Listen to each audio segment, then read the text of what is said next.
The philosophy of Søren Kierkegaard has been a major influence in the development of 20th-century philosophy, especially existentialism and postmodernism. Søren Kierkegaard was a 19th-century Danish philosopher who has been labeled by many as the father of existentialism, although there are some in the field who express doubt in labeling him an existentialist to begin with.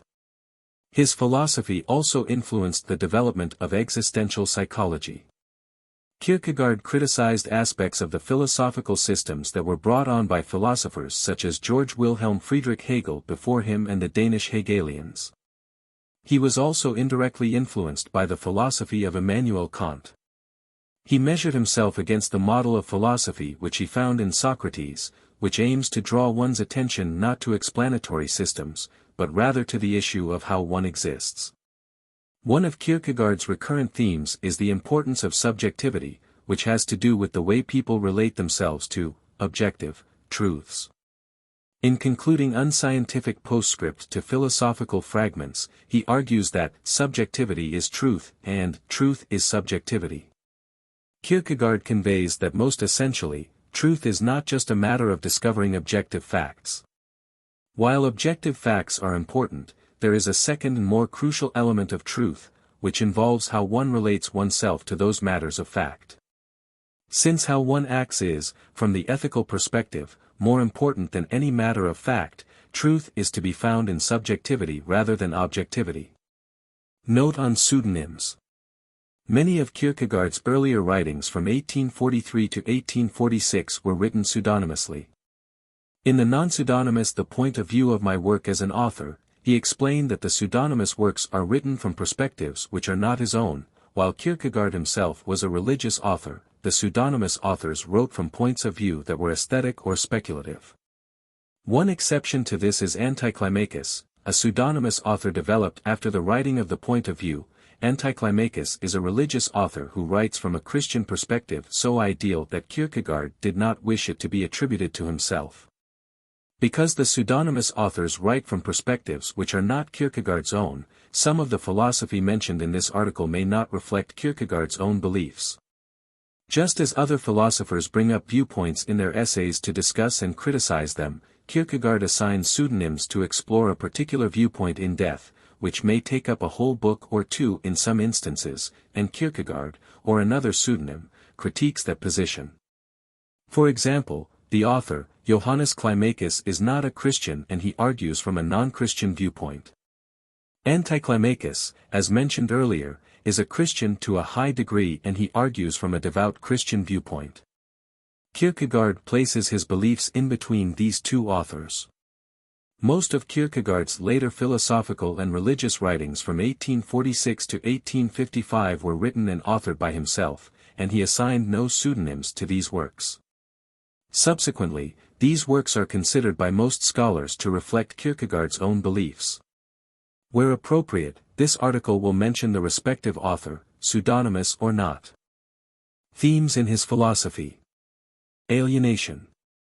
Alienation is a term philosophers apply to a wide variety of phenomena, including any feeling of separation from, and discontent with, society, feeling that there is a moral breakdown in society, feelings of powerlessness in the face of the solidity of social institutions, the impersonal, dehumanized nature of large-scale and bureaucratic social organizations. Kierkegaard recognizes and accepts the notion of alienation, although he phrases it and understands it in his own distinctly original terms. For Kierkegaard, the present age is a reflective age, one that values objectivity in thought over action, lip service to ideals rather than action, discussion over action, publicity and advertising over reality, and fantasy over the real world. For Kierkegaard, the meaning of values has been removed from life, by lack of finding any true and legitimate authority. Instead of falling into any claimed authority, any literal, sacred book or any other great and lasting voice, self-aware humans must confront an existential uncertainty.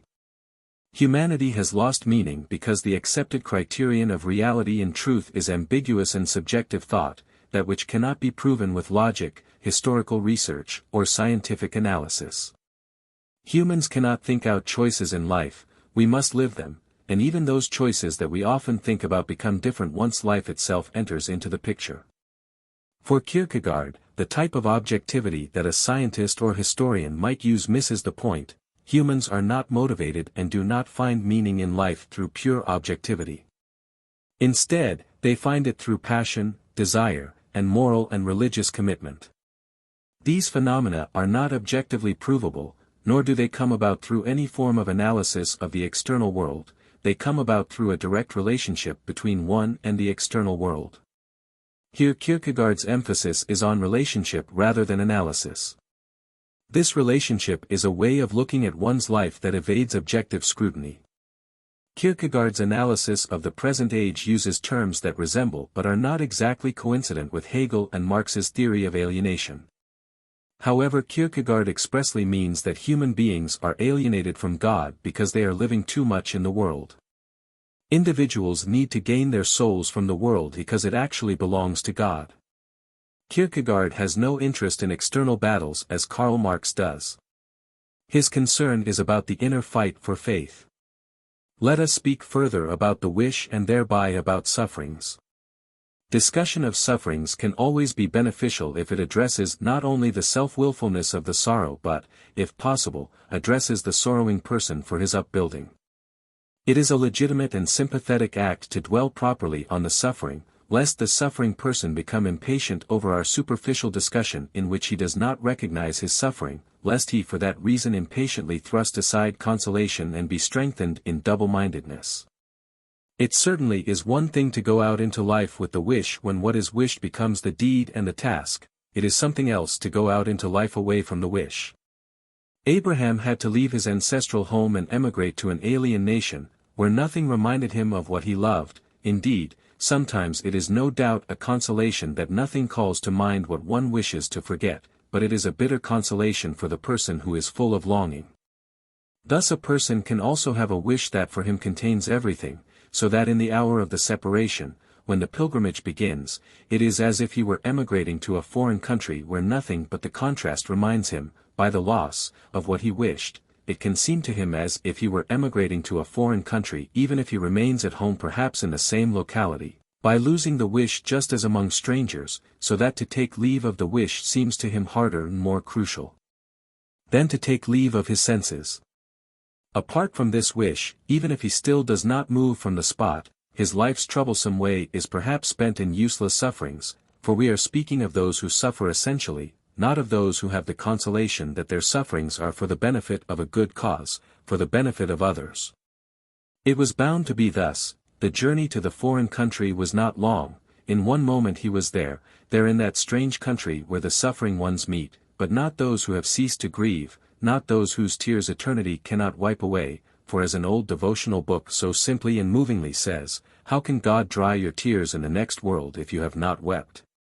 Perhaps someone else comes in a different way, but to the same place. Upbuilding Discourses in Various Spirits, Hong 1993 pages 102 to 103. Albert Camus wrote about the idea of being a stranger in the world but reversed Kierkegaard's meaning. A stranger for Camus was someone living in the world who is forced to exist in a Christian way even though the individual does not want to be a Christian. But Kierkegaard was discussing the Christian who wants to be a Christian living in a world that has abandoned Christianity. Both Camus and Kierkegaard had in common an equal distaste for a Christian democracy where all are forced to take a positive part in Christianity because freedom of choice would be lacking, and in a non-Christian democracy where none are allowed to take an active part in Christianity. Kierkegaard was against voting about Christianity. For him, Christ was the only authority. Camus called the existential attitude philosophical suicide. He put it in the myth of Sisyphus and other writings.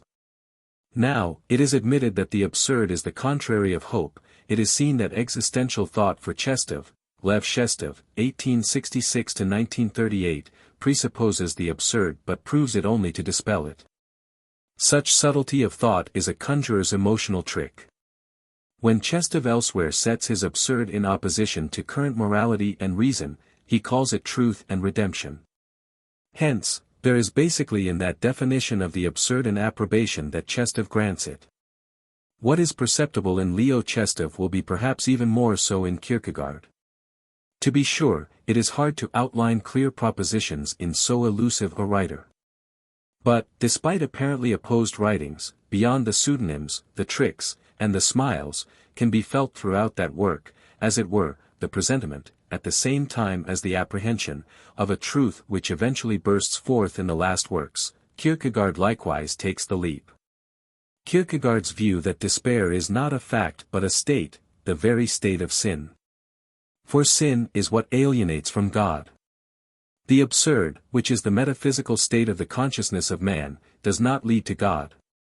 Perhaps this notion will become clearer if I risk this shocking statement: the absurd is sin without God. It is a matter of living in that state of the absurd. I am taking the liberty at this point of calling the existential attitude philosophical suicide. But this does not imply a judgment. It is a convenient way of indicating the movement by which a thought negates itself and tends to transcend itself in its very negation. For the existential negation is their God.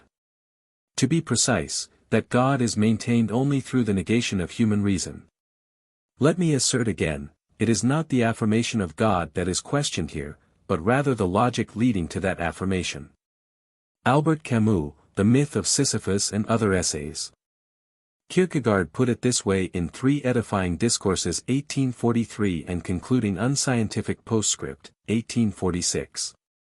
Getting the majority vote on one's side and one's God relationship transformed into a speculative enterprise on the basis of probability and partnership and fellow shareholders is the first step toward becoming objective. Concluding Unscientific Postscript, home page 66. The love which covers a multitude of sins is never deceived.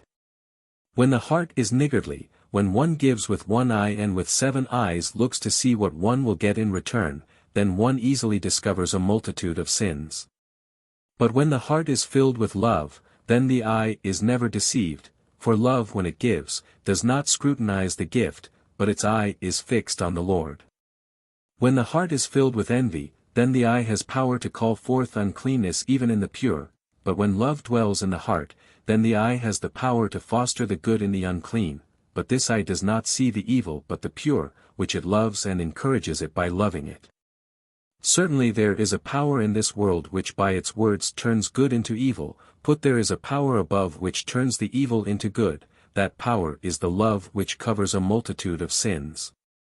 When hate dwells in the heart, then sin lies at a man's door, and its manifold desires exist in him, but when love dwells in the heart, then sin flees far away, and he sees it no more. When disputes, malice, wrath, quarrels, dissensions, factions fill the heart, does one then need to go far in order to discover the multitudinousness of sin, or does a man need to love very long to produce these outside of himself? But when joy, peace, long-suffering, gentleness, goodness, faith, meekness and temperance dwell in the heart, what wonder, then, that a man, even if he were surrounded by a multitude of sins, remains an alien, a stranger, who understands only a very little about the customs of the country, even if these were explained to him. Would not this, then, be a covering of the multitude of sins? Three Edifying Discourses 1843, Swenson translation 1943 page 69. Love does not seek its own. Love does not seek its own, for there are no mine and yours in love. But mine and yours are only relational specifications of one's own. Thus, if there are no mine and yours, there is no one's own either. But if there is no one's own at all, then it is of course impossible to seek one's own. Justice is identified by its giving each his own, just as it also in turn claims its own. This means that justice pleads the cause of its own, divides and assigns, determines what each can lawfully call his own, judges and punishes if anyone refuses to make any distinction between mine and yours. The individual has the right to sow as he pleases with this contentious and yet legally entitled mine, and if he seeks his own in no other way than that which justice allows, justice has nothing with which to reproach him and has no right to upbraid him for anything.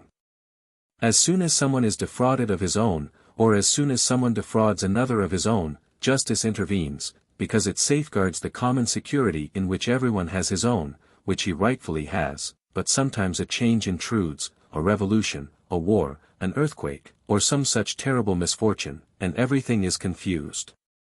Justice tries in vain to secure for each person his own, it cannot maintain the distinction between mine and yours, in the confusion it cannot keep the balance and therefore throws away the scales it despairs. Terrible spectacle! Yet does not love in a certain sense, even if in the most blissful way, produce the same confusion?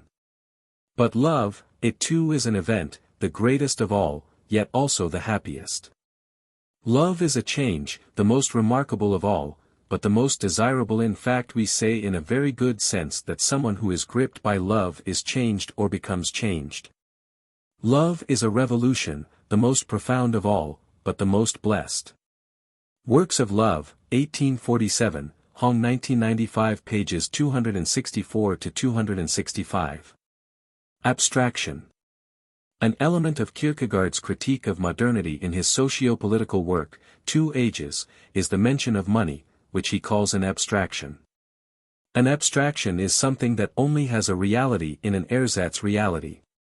It is not tangible, and only has meaning within an artificial context, which ultimately serves devious and deceptive purposes. It is a figment of thought that has no concrete reality, neither now nor in the future. How is money an abstraction? Money gives the illusion that it has a direct relationship to the work that is done. That is, the work one does is worth so much, equals so much money. In reality, however, the work one does is an expression of who one is as a person, it expresses one's goals in life and associated meaning. As a person, the work one performs is supposed to be an external realization of one's relationship to others and to the world. It is one's way of making the world a better place for oneself and for others. What reducing work to a monetary value does is to replace the concrete reality of one's everyday struggles with the world, to give it shape, form and meaning, with an abstraction. Kierkegaard lamented that, a young man today would scarcely envy another his capacities or skill or the love of a beautiful girl or his fame, no, but he would envy him his money. Give me money, the young man will say, and I will be all right. But Kierkegaard thinks this emphasis on money leads to a denial of the gifts of the Spirit to those who are poor and in misery. Do not forget to do good and to share, Hebrews 13.16, but do not forget either that this incessant talk by worldliness about beneficence and benevolence and generosity and charitable donations and gift upon gift is almost merciless. Ah, let the newspaper writers and tax collectors and parish beadles talk about generosity and count, but let us never ignore that Christianity speaks essentially of mercifulness, that Christianity would least of all be guilty of mercilessness, as if poverty and misery not only needed money etc. but also were excluded from the highest, from being able to be generous, beneficent, benevolent. But people prattle and prate ecclesiastically worldly and worldly ecclesiastically about generosity, beneficence but forget, even in the sermon, mercifulness. Preaching should indeed be solely and only about mercifulness. If you know how to speak effectually about this, then generosity will follow of itself and come by itself accordingly as the individual is capable of it. But bear in mind, that if a person raised money by speaking about generosity, bear this in mind, that by being silent about mercifulness he would be acting mercilessly toward the poor and miserable person for whom he procured relief by means of the money of wealthy generosity. Bear this in mind, that if poverty and misery disturb us with their pleas, we can of course manage to get help for them through generosity, but bear this in mind, that it would be much more appalling if we constrained poverty and misery to hinder our prayers, as Scripture says, 1 Peter 3 verse 7, by grumbling against us to God because we were atrociously unfair to poverty and misery by not telling that they are able to practice mercifulness.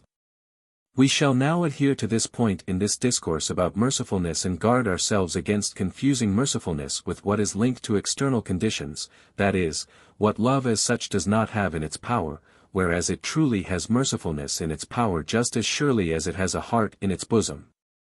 It does not follow that because a person has a heart in his bosom he has money in his pocket, but the first is still more important and certainly is decisive with regard to mercifulness. Works of Love, Hong 1995, pages 315 to 316. Below are 3 quotes concerning Kierkegaard's idea of abstraction which cannot be thought about without thinking about concretion. He moves from the world historical, the general, to to the single individual, the specific. The first from the aesthete and the second from the ethicist in either /or and the third from the book that explained all his previous works, concluding unscientific postscript. As has already been noted above, all classic productions stand equally high, because each one stands infinitely high. If, despite this fact, one were to attempt to introduce an order of rank into the classic procession, one would evidently have to choose as a basis for such a distinction, something that was not essential, for if the basis were essential, the difference itself would become an essential difference, from that it would again follow that the word classic was wrongly predicated of the group as a whole. The more abstract the idea is, the smaller the probability of a numerous representation. But how does the idea become concrete? By being permeated with the historical consciousness. The more concrete the idea, the greater the probability. The more abstract the medium, the smaller the probability, the more concrete, the greater. But what does it mean to say that the medium is concrete, other than to say it is language, or is seen in approximation to language, for language is the most concrete of all media? The idea, for example, which comes to expression in sculpture is wholly abstract, and bears no relation to the historical. The medium through which it is expressed is likewise abstract, consequently there is a great probability that the section of the classic works which includes sculpture will contain only a few. In this I have the testimony of time and experience on my side. If, on the other hand, I take a concrete idea and a concrete medium, then it seems otherwise. Homer is indeed a classic poet, but just because the epic idea is a concrete idea, and because the medium is language, it so happens that in the section of the classics which contains the epic, there are many epics conceivable, which are all equally classic, because history constantly furnishes us with new epic material. In this too, I have the testimony of history and the assent of experience. Either /or Part 1, Swenson page 49, 53. The two positions touched on here could be regarded as attempts to actualize an ethical life view. The reason that they do not succeed is that the individual has chosen himself in his isolation or has chosen himself abstractly. To say it in other words, the individual has not chosen himself ethically. He therefore has no connection with actuality, and when that is the case no ethical way of life can be put into practice. But the person who chooses himself ethically chooses himself concretely as this specific individual, and he achieves this concretion because this choice is identical with the repentance, which ratifies the choice. The individual with these capacities, these inclinations, these drives, these passions, influenced by this specific social milieu, as this specific product of a specific environment. But as he becomes aware of all this, he takes upon himself responsibility for all of it. He does not hesitate over whether he will take this particular thing or not, for he knows that if he does not do it something much more important will be lost. In the moment of choice, he is in complete isolation, for he withdraws from his social milieu, and yet at the same moment he is in absolute continuity, for he chooses himself as a product. And this choice is freedom's choice in such a way that in choosing himself as product he can just as well be said to produce himself. At the moment of choice, he is at the point of consummation, for his personality is consummating itself, and yet at the same moment he is at the very beginning, because he is choosing himself according to his freedom. Either /or Part 2, home page 251. When in pure thinking mention is made of an immediate unity of reflection in itself and reflection in the other and of the annulment of this immediate unity, then something must indeed come between the elements of the immediate unity. What is this? Yes, it is time. But time cannot be assigned a place within pure thinking. What, then, do annulment and transition and a new unity signify? What, if anything, does it mean to think in such a way that one always merely makes a show of it because everything that is said is absolutely revoked? And what does it mean not to admit that one thinks this way but then continually to proclaim from the housetops the positive truth of this pure thinking? Just as existence has joined thinking in existing, inasmuch as an existing person is a thinking person, so are there two media, the medium of abstraction and the medium of actuality. But pure thinking is yet a third medium, very recently invented. It begins, it is said, after the most exhaustive abstraction. Pure thinking is what shall I say piously or thoughtlessly unaware of the relation that abstraction still continually has to that from which it abstracts. Here in this pure thinking there is rest for every doubt, here is the eternal positive truth and whatever one cares to say. This means that pure thinking is a phantom. And if Hegelian philosophy is free from all postulates, it has attained this with one insane postulate, the beginning of pure thinking. For the existing person, existing is for him his highest interest, and his interestedness in existing in his actuality. What actuality is cannot be rendered in the language of abstraction. Actuality is an interesse, between thinking and being in the hypothetical unity of abstraction. Abstraction deals with possibility and actuality, but its conception of actuality is a false rendition, since the medium is not actuality but possibility. Only by annulling actuality can abstraction grasp it, but to annul it is precisely to change it into possibility. Within abstraction everything that is said about actuality in the language of abstraction is said within possibility.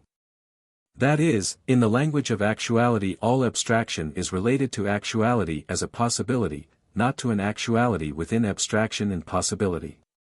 Actuality, existence, is the dialectical element in a trilogy, the beginning and end of which cannot be for an existing person, who qua existing is in the dialectical element. Abstraction merges the trilogy. Quite right. But how does it do it?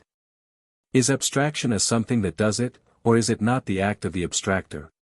But the abstractor is, after all, an existing person, and as an existing person is consequently in the dialectical element, which he cannot mediate or merge, least of all absolutely, as long as he is existing. If he does do it, then this must be related as a possibility to actuality, to the existence which he himself is. He must explain how he goes about it, that is, how he as an existing person goes about it, or whether he ceases to be an existing person, and whether an existing person has a right to do that. As soon as we begin to ask such questions, we are asking ethically and are maintaining the claim of the ethical upon the existing person, which cannot be that he is supposed to abstract from existence, but that he is supposed to exist, which is also the existing person's highest interest. Concluding Unscientific Postscript, Volume 1, pages 314 to 315, Hong translation. Death. Death is inevitable and temporally unpredictable. Kierkegaard believed that individuals needed to sincerely and intensely come to realize the truth of that fact in order to live passionately. Kierkegaard accuses society of being in death denial. Even though people see death all around them and grasp as an objective fact that everyone dies, few people truly understand, subjectively and inwardly, that they will die someday. For example, in concluding Unscientific Postscript, Kierkegaard notes that people never think to say, "I shall certainly attend your party, but I must make an exception for the contingency that a roof tile happens to blow down and kill me, for in that case, I cannot attend." This is just as far as Kierkegaard is concerned. But there is also earnestness involved in the thought of death. Kierkegaard said the following about death in his 3 Upbuilding Discourses, 1844. "We shall not decide which life fights the good fight most easily, but we all agree that every human being ought to fight the good fight, from which no one is shut out, and yet this is so glorious that if it were granted only once to a past generation under exceptional circumstances, yes, what a description envy and discouragement would then know how to give. The difference is about the same as that in connection with the thought of death. As soon as a human being is born, he begins to die. But the difference is that there are some people for whom the thought of death comes into existence with birth and is present to them in the quiet peacefulness of childhood and the buoyancy of youth, whereas others have a period in which this thought is not present to them until, when the years run out, the years of vigor and vitality, the thought of death meets them on their way. Who, now, is going to decide which life was easier, whether it was the life of those who continually lived with a certain reserve because the thought of death was present to them, or the life of those who so abandoned themselves to life that they almost forgot the existence of death? 18 Upbuilding Discourses, home page 280. Dread or anxiety. For Kierkegaard's author, Vigilius Hoffniensis, anxiety/dread/angst, depending on the translation and context, is unfocused fear. Hoffniensis uses the example of a man standing on the edge of a tall building or cliff. From this height he can see all the possibilities of life. He's reflecting on what he could become if he only threw himself into the power of his own choice. As long as he stands there, he stands at the crossroads of life, unable to make a decision and live within its boundaries. The mere fact that one has the possibility and freedom to do something, even the most terrifying of possibilities, triggers immense feelings of dread. Hoffniensis called this our dizziness of freedom. Anxiety may be compared with dizziness. He whose eye happens to look down into the yawning abyss becomes dizzy. But what is the reason for this? It is just as much in his own eye as in the abyss, for suppose he had not looked down. Hence, anxiety is the dizziness of freedom, which emerges when the spirit wants to posit the synthesis and freedom looks down into its own possibility, laying hold of finiteness to support itself. Freedom succumbs to dizziness. Further than this, psychology cannot and will not go. In that very moment everything is changed, and freedom, when it again rises, sees that it is guilty. Between these two moments lies the leap, which no science has explained and which no science can explain. He who becomes guilty in anxiety becomes as ambiguously guilty as it is possible to become. The concept of anxiety, page 61. In the concept of anxiety, Hoffniensis focuses on the first anxiety experienced by man, Adam's choice to eat from God's forbidden tree of knowledge or not. Since the concepts of good and evil did not come into existence before Adam ate the fruit, which is now dubbed original sin, Adam had no concept of good and evil, and did not know that eating from the tree was evil. What he did know was that God told him not to eat from the tree.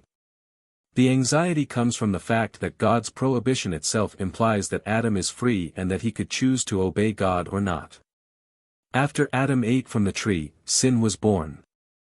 So, according to Kierkegaard, anxiety precedes sin, and it is anxiety that leads Adam to sin. Hoffniensis mentions that anxiety is the presupposition for hereditary sin. However, Hoffniensis mentions that anxiety is a way for humanity to be saved as well. Anxiety informs us of our choices, our self-awareness and personal responsibility, and brings us from a state of unself-conscious immediacy to self-conscious reflection. Jean-Paul Sartre calls these terms pre-reflexive consciousness and reflexive consciousness. An individual becomes truly aware of his or her potential through the experience of dread. So, anxiety may be a possibility for sin, but anxiety can also be a recognition or realization of one's true identity and freedoms. Whoever has learned to be anxious in the right way has learned the ultimate. Anxiety is freedom's possibility, and only such anxiety is through faith absolutely educative, because it consumes all finite ends and discovers all their deceptiveness. And no grand inquisitor has such dreadful torments in readiness as anxiety has, and no secret agent knows as cunningly as anxiety to attack his suspect in his weakest moment or to make alluring the trap in which he will be caught, and no discerning judge understands how to interrogate and examine the accused as does anxiety, which never lets the accused escape, neither through amusement, nor by noise, nor during work, neither by day nor by night. The concept of anxiety, pages 155 to 156. Despair. Most emphatically in The Sickness unto Death, Kierkegaard's author argues that the human self is a composition of various aspects that must be brought into conscious balance, the finite, the infinite, a consciousness of the relationship of the two to itself, and a consciousness of the power that posited the self. The finite, limitations such as those imposed by one's body or one's concrete circumstances, and the infinite, those capacities that free us from limitations such as imagination, always exist in a state of tension. That tension between two aspects of the self that must be brought into balance. When the self is out of balance, i.e., has the wrong understanding of who it is because it conceives itself too much in terms of its own limiting circumstances, and thus fails to recognize its own freedom to determine what it will be, or too much in terms of what it would like to be, thus ignoring its own circumstances, the person is in a state of despair. Notably, Anticlimacus says one can be in despair even if one feels perfectly happy. Despair is not just an emotion, in a deeper sense it is the loss of self, i.e., it describes the state when one has the wrong conception of oneself. Is despair a merit or a defect? Purely dialectically it is both. If one were to think of despair only in the abstract, without reference to some particular despairer, one would have to say it is an enormous merit. The possibility of this sickness is man's advantage over the beast, and it is an advantage which characterizes him quite otherwise than the upright posture, for it bespeaks the infinite erectness or loftiness of his being spirit. The possibility of this sickness is man's advantage over the beast. To be aware of this sickness is the Christian's advantage over natural man, to be cured of this sickness is the Christian's blessedness. The Sickness unto Death, page 45. In either / A and Judge William each has one epistolary novel in 2 volumes. The A is an aesthete well aware that he can use the power of interpretation to define who he is and what he takes to be valuable. He knows he can shape and reshape his own self-identity. Nothing binds him to his relationships. Nothing binds him to his past actions. In the end though, he also knows he lacks a consistent understanding of who he is. He lacks a self that resists his own power of reinterpretation. His older friend Judge William argues that a deeper concept of selfhood is discovered as one commits to one's actions, and takes ownership of the past and present. A concept of oneself, as this particular human being, begins to take form in one's own consciousness. Another perspective, one in which an individual can find some measure of freedom from despair, is available for the person with religious faith. This attunes the individual so that he or she can recognize what has always been there, a self to be realized within the circumstances it finds itself right now, i.e., this inner attunement brings about a sort of synthesis between the infinite and the finite. In Fear and Trembling, Johannes de Silentio argues that the choice of Abraham to obey the private, unethical, commandment of God to sacrifice his son reveals what faith entails. He directs his consciousness absolutely toward the absolute rather than the merely ethical, i.e., he practices an inner spirituality that seeks to be before God rather than seeking to understand himself as an ethically upright person. His God requires more than being good, he demands that he seek out an inner commitment to him. If Abraham were to blithely obey, his actions would have no meaning. It is only when he acts with fear and trembling that he demonstrates a full awareness that murdering a son is absolutely wrong, ethically speaking. Despair has several specific levels that a person can find themselves, each one further in despair than the last as laid out in The Sickness unto Death. The first level is the despair that is ignorant of being despair or the despairing ignorance of having a self and an eternal self. Essentially this level is one which has the wrong conception of what a self is, i.e., is ignorant of how to realize the self one already potentially is. In this sense, the person does not recognize his own despair because he often measures the success of his life based on whether he himself judges himself to be happy. Regardless of whether you know you are in despair or not, Kierkegaard asserts, you can still be in that state. He notes that this is the most common in the world. The next level of despair is the despair that is conscious of being despair and therefore is conscious of having a self in which there is something eternal and then either in despair does not will to be itself or in despair wills to be itself. This becomes further subdivided into 3 categories, the despair not to will or want to be oneself, the despair not to will to be a self, and lowest, the despair to wish for a new self. These 3 divisions are mostly the self-worth the person has and the amount to which they understand their own despair. The despair to not be oneself is pretty straightforward. A person sees themselves as unworthy and as such does not see themselves as worthy before something they do not understand. The despair not to be a self is deeper, because to not wish to be a self is to wish to not have a relation to God or at the very least see one's relation to God as unworthy, and thus shrink from it. The lowest form of this group, however, is the desire to be a new self. This is logically the deepest form as it assumes the deepest understanding of one's despair.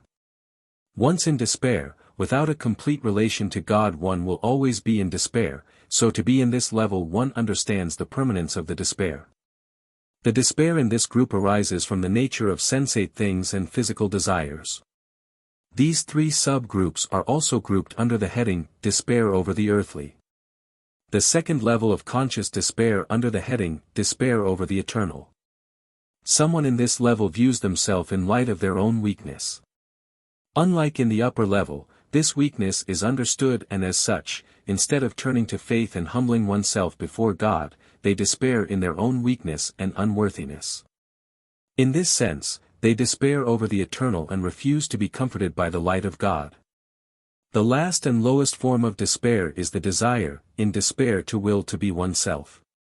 This last form of despair is also referred to by Kierkegaard as demonic despair. Note that the term demonic is used in the classical Greek sense, not the modern sense.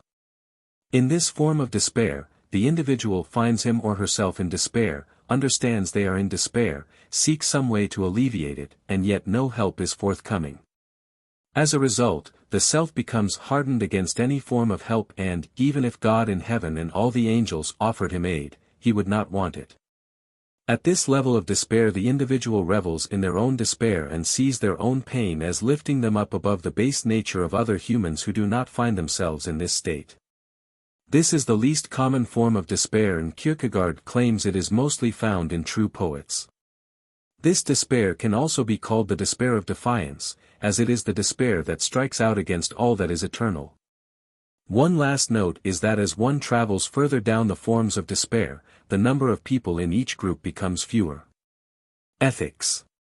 Many philosophers who initially read Kierkegaard, especially Kierkegaard's, written under the pseudonym of Johannes de Silentio, Fear and Trembling, often come to the conclusion that Kierkegaard supports a divine command law of ethics. The divine command theory is a metaethical theory which claims moral values are whatever is commanded by a god or gods. However, Kierkegaard is not arguing that morality is created by God. Instead, he would argue that a divine command from God transcends ethics. This distinction means that God does not necessarily create human morality, it is up to us as individuals to create our own morals and values. But any religious person must be prepared for the event of a divine command from God that would take precedence over all moral and rational obligations. Kierkegaard called this event the teleological suspension of the ethical. Abraham, the knight of faith, chose to obey God unconditionally, and was rewarded with his son, his faith, and the title of Father of Faith. Abraham transcended ethics and leaped into faith. But there is no valid logical argument one can make to claim that morality ought to be or can be suspended in any given circumstance or ever. Thus, Silentio believes ethics and faith are separate stages of consciousness. The choice to obey God unconditionally is a true existential either/or decision faced by the individual. Either one chooses to live in faith, the religious stage, or to live ethically, the ethical stage. In either/or, Kierkegaard insists that the single individual has ethical responsibility of his life. However, everyone wants to enjoy themselves, and ethics gets in the way of a person's enjoyment of life if taken to extremes. This results in a battle between those who want to live for pleasure and those who demand an ethical existence. But Kierkegaard always points toward the religious goal, an eternal happiness, or the salvation of the soul as the highest good. He says, be whatever you want, but remember that your soul belongs to God, not to the world. By now you have easily seen that in his life the ethical individual goes through stages we previously set forth as separate stages. He is going to develop in his life the personal, the civic, the religious virtues, and his life advances through his continually translating himself from one stage to another. As soon as a person thinks that one of these stages is adequate and that he dares to concentrate on it one-sidedly, he has not chosen himself ethically but has failed to see the significance of either isolation or continuity, and above all has not grasped that the truth lies in the identity of the two. The person who has ethically chosen and found himself possess himself defined in his entire concretion. He then possesses himself as an individual who has these capacities, these passions, these inclinations, these habits, who is subject to these external influences, who is influenced in one direction thus and in another thus. Here he then possesses himself as a task in such a way that it is chiefly to order, shape, temper, inflame, control, in short, to produce an evenness in the soul, a harmony, which is the fruit of the personal virtues. Either/or Part 2, home page 262. Resignation has made the individual face or has seen to it that he face toward an eternal happiness as the tau lambda omicron, end, purpose, or goal. This tau lambda omicron is not an element among other elements. Thus the both end of mediation is not much better, even though less naive, than the previously described jovial chatter that includes everything.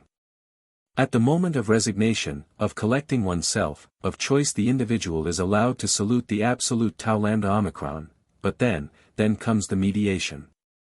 So, too, a dog can be taught to walk on 2 legs for a moment, but then comes the mediation, and the dog walks on 4 legs. Mediation also does that. Spiritually understood, a human being's upright walk is his absolute respect for the absolute tau lambda omicron, otherwise he walks on all 4s.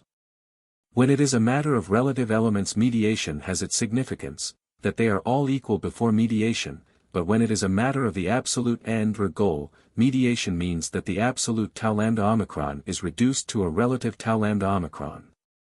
It is not true, either, that the absolute tau lambda omicron becomes concrete in the relative ends, because resignation's absolute distinction will at every moment safeguard the absolute tau lambda omicron against all fraternizing. It is true that the individual oriented toward the absolute tau lambda omicron is in the relative ends, but he is not in them in such a way that the absolute tau lambda omicron is exhausted in them. It is true that before God and before the absolute tau lambda omicron we are all equal, but it is not true that God or the absolute tau lambda omicron is equal with everything else for me or for a particular individual. It may be very commendable for a particular individual to be a counselor of justice, a good worker in the office, number 1 lover in the society, almost a virtuoso on the flute, captain of the popinjay shooting club, superintendent of the orphanage, a noble and respected father, in short, a devil of a fellow who can both and has time for everything. But let the counselor take care that he does not become too much a devil of a fellow and proceed to do both all this and have time to direct his life toward the absolute tau lambda omicron. In other words, this both and means that the absolute tau lambda omicron is on the same level with everything else. But the absolute tau lambda omicron has the remarkable quality of wanting to be the absolute tau lambda omicron at every moment. If, then, at the moment of resignation, of collecting oneself, of choice, an individual has understood this, it surely cannot mean that he is supposed to have forgotten it the next moment. Therefore, as I said before, resignation remains in the individual, and the task is so far from getting the absolute tau lambda omicron mediated into all sorts of both and that, on the contrary, it is to aim at the form of existence that permanently has the pathos of the great moment. Concluding unscientific postscript, Hong, pages 400 to 401. In Works of Love and Purity of Heart, Kierkegaard skillfully examines Christian ethics and the maxim, love thy neighbor. Kierkegaard stressed that it was Christianity that discovered the neighbor. Test it, place as the middle term between the lover and the beloved the neighbor, whom one shall love, place as a middle term between 2 friends the neighbor, whom one shall love, and you will immediately see jealousy. Yet the neighbor is self-denial's middle term that steps in between self-love's I and I, but also between erotic loves and friendship's I and the other I. Love for the neighbor is therefore the eternal equality in loving. Equality is simply not to make distinctions, and eternal equality is unconditionally not to make the slightest distinction, unqualifiedly not to make the slightest distinction. The essential Christian is itself too weighty, in its movements too earnest to scurry about, dancing, in the frivolity of such facile talk about the higher, highest, and the supremely highest. Think of the most cultured person, one of whom we all admiringly say, he is so cultured.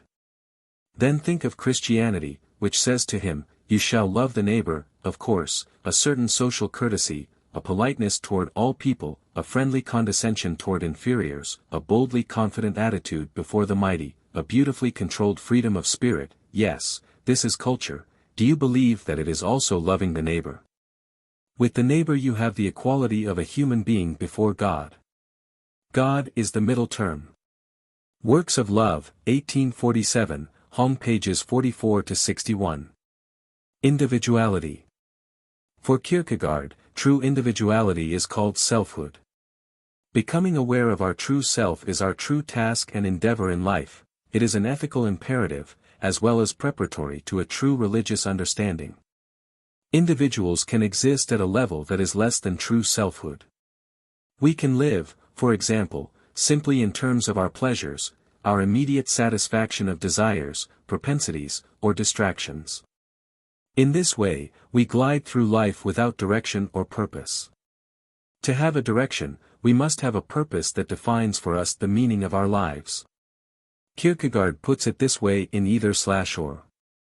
Here, then, I have your view of life, and, believe me, much of your life will become clear to you if you will consider it along with me as thought to spare. You are a hater of activity in life quite appropriately, because if there is to be meaning in it, life must have continuity, and this your life does not have. You keep busy with your studies, to be sure, you are even diligent, but it is only for your sake, and it is done with as little teleology as possible.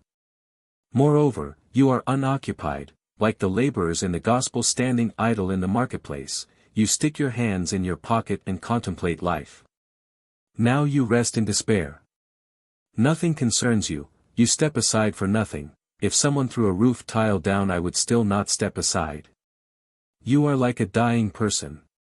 You die daily, not in the profound, earnest sense in which one usually understands these words, but life has lost its reality and you always count the days of your life from one termination notice to the next. You let everything pass you by, nothing makes any impact.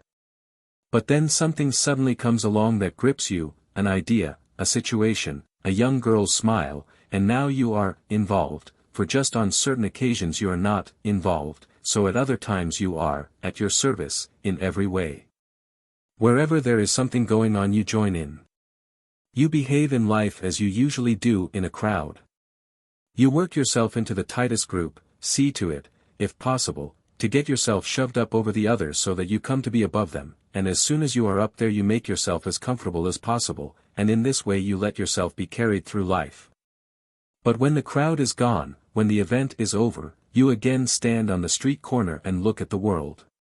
Either/or Part 2 pages 195 to 196, 272 ff. In Sickness unto Death specifically Kierkegaard deals with the self as a product of relations.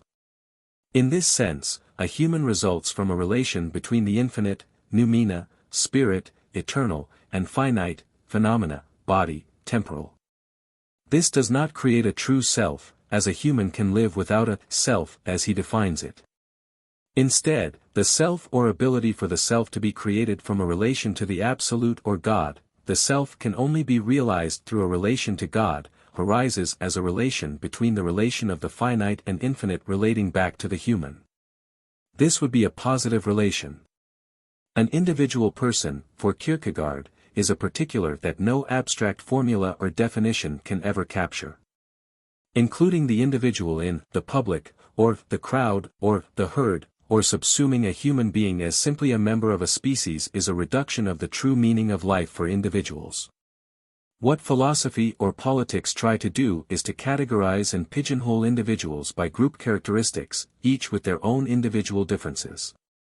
In Four Upbuilding Discourses, 1843 Kierkegaard says the differences aren't important, the likeness with God is what brings equality. In the hallowed places, in every upbuilding view of life, the thought arises in a person's soul that help him to fight the good fight with flesh and blood, with principalities and powers, and in the fight to free himself for equality before God. Whether this battle is more a war of aggression against the differences that want to encumber him with worldly favoritism or a defensive war against the differences that want to make him anxious in worldly perdition. Only in this way is equality the divine law, only in this way is the struggle the truth, only in this way does the victory have validity, only when the single individual fights for himself within himself and does not unseasonably presume to help the whole world to obtain external equality, which is of very little benefit, all the less so because it never existed, if for no other reason than that everyone would come to thank him and become unequal before him, only in this way is Equality, the Divine Law. 18 Upbuilding Discourses, by Søren Kierkegaard Hong, page 143. Kierkegaard's critique of the modern age, therefore, is about the loss of what it means to be an individual. Modern society contributes to this dissolution of what it means to be an individual.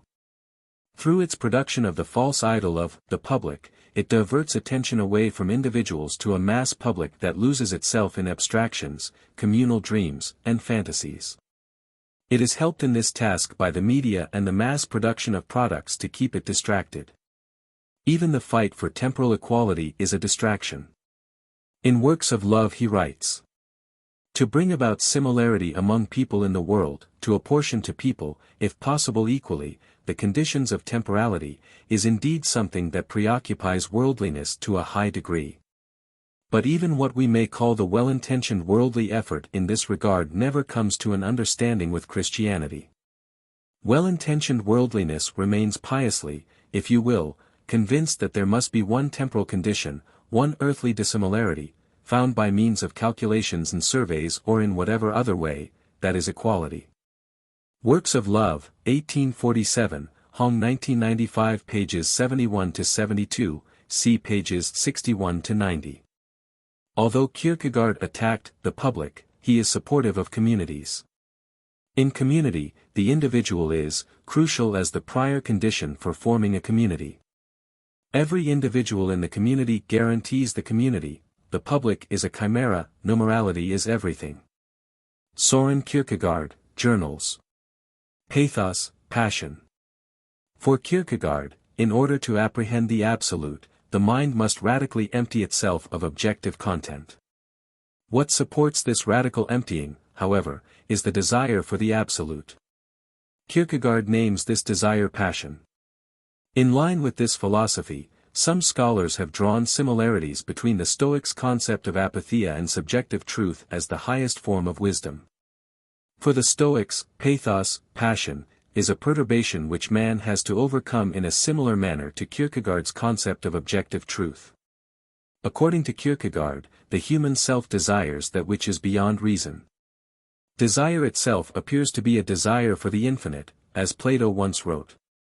Even the desire to propagate, according to Plato, is a kind of desire for immortality, that is, we wish to live on in time through our children and their children. Erotic love itself appears as an example of this desire for something beyond the purely finite. It is a taste of what could be, if only it could continue beyond the boundaries of time and space. As the analogy implies, humans seek something beyond the here and now. The question remains, however, why is it that human pathos or passion is the most precious thing? In some ways, it might have to do with our status as existential beings. It is not thought that gets us through life, it is action, and what motivates and sustains action is passion, the desire to overcome hardships, pain, and suffering. It is also passion that enables us to die for ideals in the name of a higher reality. While a scientist might see this as plain emotion or simple animal desire, Kierkegaard sees it as that which binds to the source of life itself. For Kierkegaard, all Christian action should have its ground in love, which is a passion. If anyone is unwilling to learn from Christianity to love himself in the right way, he cannot love the neighbor either. He can perhaps hold together with another or a few other persons, through thick and thin, as it is called, but this is by no means loving the neighbor. To love yourself in the right way and to love the neighbor correspond perfectly to one another, fundamentally they are one and the same thing. When the laws as yourself has wrested from you the self-love that Christianity sadly enough must presuppose to be in every human being, then you actually have learned to love yourself. The law is therefore, you shall love yourself in the same way as you love your neighbor when you love him as yourself. Whoever has any knowledge of people will certainly admit that just as he has often wished to be able to move them to relinquish self-love, he has also had to wish that it were possible to teach them to love themselves. When the bustler wastes his time and powers in the service of the futile, wicked, inconsequential pursuits, is that not because he has not learned rightly to love himself? When the light-minded person throws himself almost like a nonentity into the folly of the moment and makes nothing of it, is this not because he does not know how to love himself rightly? When the depressed person desires to be rid of life, indeed of himself, is this not because he is unwilling to learn earnestly and rigorously to love himself? When someone surrenders to despair because the world or another person has faithlessly left him betrayed, what then is his fault? His innocent suffering is not referred to here, except not loving himself in the right way. When someone self-tormentingly thinks to do God a service by torturing himself, what is his sin except not willing to love himself in the right way? And if, alas, a person presumptuously lays violent hands upon himself, is not his sin precisely this, that he does not rightly love himself in the sense in which a person ought to love himself? Oh, there is a lot of talk in the world about treachery, and faithlessness, and, God help us, it is unfortunately all too true, but still let us never because of this forget that the most dangerous traitor of all is the one every person has within himself. This treachery, whether it consists in selfishly loving oneself or consists in selfishly not willing to love oneself in the right way, this treachery is admittedly a secret. No cry is raised as it usually is in the case of treachery and faithlessness. But is it not therefore all the more important that Christianity's doctrine should be brought to mind again and again, that a person shall love his neighbor as himself, that is as he ought to love himself? You shall love, this, then, is the word of the royal law. Works of Love, home pages 22-24. One can also look at this from the perspective of what the meaning of our existence is. Why suffer what humans have suffered, the pain and despair? What meaning can all of this have? For Kierkegaard, there is no meaning unless passion, the emotions and will of humans, has a divine source. Passion is closely aligned with faith in Kierkegaard's thought. Faith as a passion is what drives humans to seek reality and truth in a transcendent world, even though everything we can know intellectually speaks against it. To live and die for a belief, to stake everything one has and is in the belief in something that has a higher meaning than anything in the world, this is belief and passion at their highest. Kierkegaard wrote of the subjective thinker's task in his concluding unscientific postscript.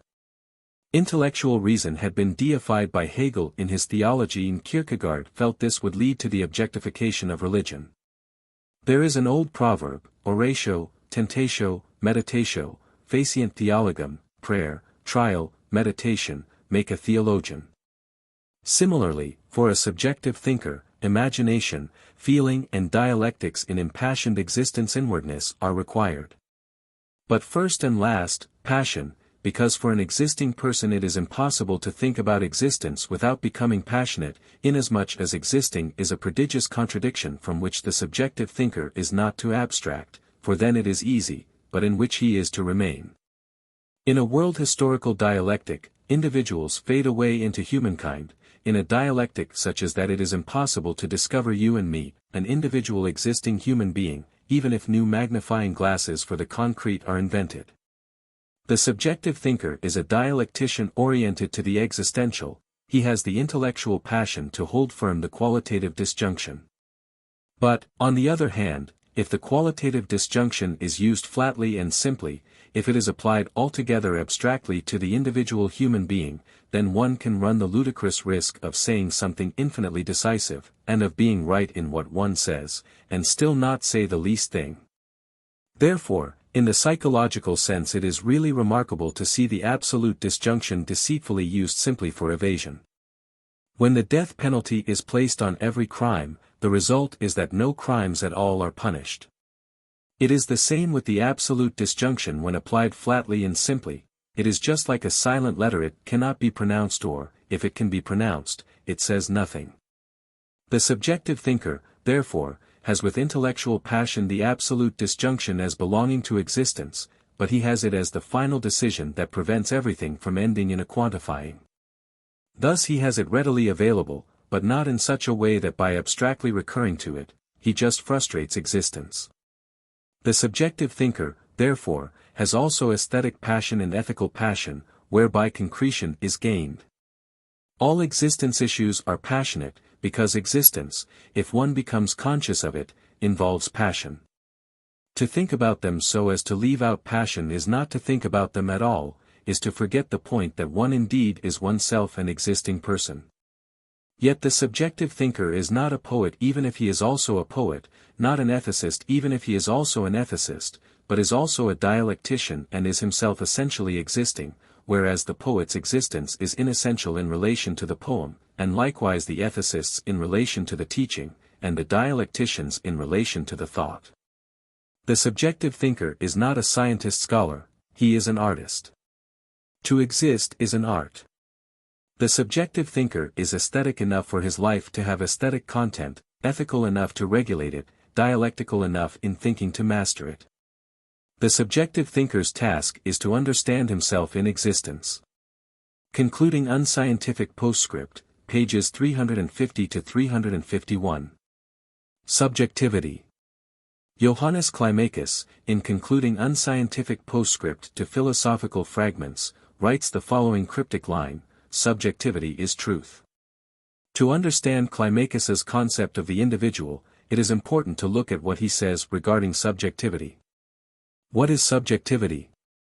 In very rough terms, subjectivity refers to what is personal to the individual, what makes the individual who they are in distinction from others. Another way to interpret subjectivity is the unique relationship between the subject and object. Johann Fichte wrote similarly about subjectivity in his 1799 book The Vocation of Man. I must, however, remind my reader that the I who speaks in the book is not the author himself, but it is his earnest wish that the reader should himself assume this character, and that he should not rest contented with a mere historical apprehension of what is here said, but really and truly, during reading, hold converse with himself, deliberate, draw conclusions, and form resolutions, like his representative in the book, and, by his own labor and reflection, developed out of his own soul, and build up within himself, that mode of thought the mere picture of which is laid before him in the work. The Vocation of Man, Preface. Scientists and historians, for example, study the objective world, hoping to elicit the truth of nature, or perhaps the truth of history. In this way, they hope to predict how the future will unfold in accordance with these laws. In terms of history, by studying the past, the individual can perhaps elicit the laws that determine how events will unfold. In this way the individual can predict the future with more exactness and perhaps take control of events that in the past appeared to fall outside the control of humans. In most respects, Climacus did not have problems with science or the scientific endeavor. He would not disregard the importance of objective knowledge. Where the scientist or historian finds certainty, however, Climacus noted very accurately that results in science change as the tools of observation change. But Climacus's special interest was in history. His most vehement attacks came against those who believed that they had understood history and its laws, and by doing so could ascertain what a human's true self is.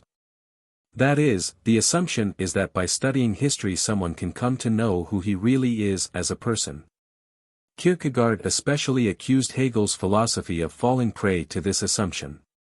He explained this in concluding unscientific postscript. It is the existing spirit who asks about truth, presumably because he wants to exist in it, but in any case the questioner is conscious of being an existing individual human being. In this way I believe I am able to make myself understandable to every Greek and to every rational human being. If a German philosopher follows his inclination to put on an act and first transforms himself into a superrational something, just as alchemists and sorcerers bedizen themselves fantastically, in order to answer the question about truth in an extremely satisfying way, this is of no more concern to me than his satisfying answer, which no doubt is extremely satisfying if one is fantastically dressed up. But whether a German philosopher is or is not doing this can easily be ascertained by anyone who with enthusiasm concentrates his soul on willing to allow himself to be guided by a sage of that kind, and uncritically just uses his guidance compliantly by willing to form his existence according to it. When a person as a learner enthusiastically relates in this way to such a German professor, he accomplishes the most superb epigram upon him, because a speculator of that sort is anything but served by a learner's honest and enthusiastic zeal for expressing and accomplishing, for existentially appropriating his wisdom, since this wisdom is something that the Herr Professor himself has imagined and has written books about but has never attempted himself. It has not even occurred to him that it should be done. Like the customer's clerk who, in the belief that his business was merely to write, wrote what he himself could not read, so there are speculative thinkers who merely write and write that which, if it is to be read with the aid of action, if I may put it that way, proves to be nonsense, unless it is perhaps intended only for fantastical beings. Concluding unscientific postscript, page 191. Hegel wanted to philosophize about Christianity but had no intention to ever become a Christian. For Climacus, the individual comes to know who he is by an intensely personal and passionate pursuit of what will give meaning to his life. As an existing individual, who must come to terms with everyday life, overcome its obstacles and setbacks, who must live and die, the single individual has a life that no one else will ever live. In dealing with what life brings his way, the individual must encounter them with all his psychophysical resources. Subjectivity is that which the individual, and no one else, has. But what does it mean to have something like this? It cannot be understood in the same way as having a car or a bank account. It means to be someone who is becoming someone, it means being a person with a past, a present, and a future. No one can have an individual's past, present or future. Different people experience these in various ways, these experiences are unique, not anyone else's. Having a past, present, and future means that a person is an existing individual, that a person can find meaning in time and by existing. Individuals do not think themselves into existence, they are born. But once born and past a certain age, the individual begins to make choices in life. Now those choices can be his parents, society's, etc. The important point is that to exist, the individual must make choices, the individual must decide what to do the next moment and on into the future. What the individual chooses and how he chooses will define who and what he is, to himself and to others. Kierkegaard put it this way in Works of Love, 1847. We are truly reluctant to make a young person arrogant prematurely and teach him to get busy judging the world. God forbid that anything we say should be able to contribute to developing this malady in a person. Indeed, we think we ought to make his life so strenuously inwardly that from the very beginning he has something else to think about, because it no doubt is a morbid hatred of the world that, perhaps without having considered the enormous responsibility, wants to be persecuted.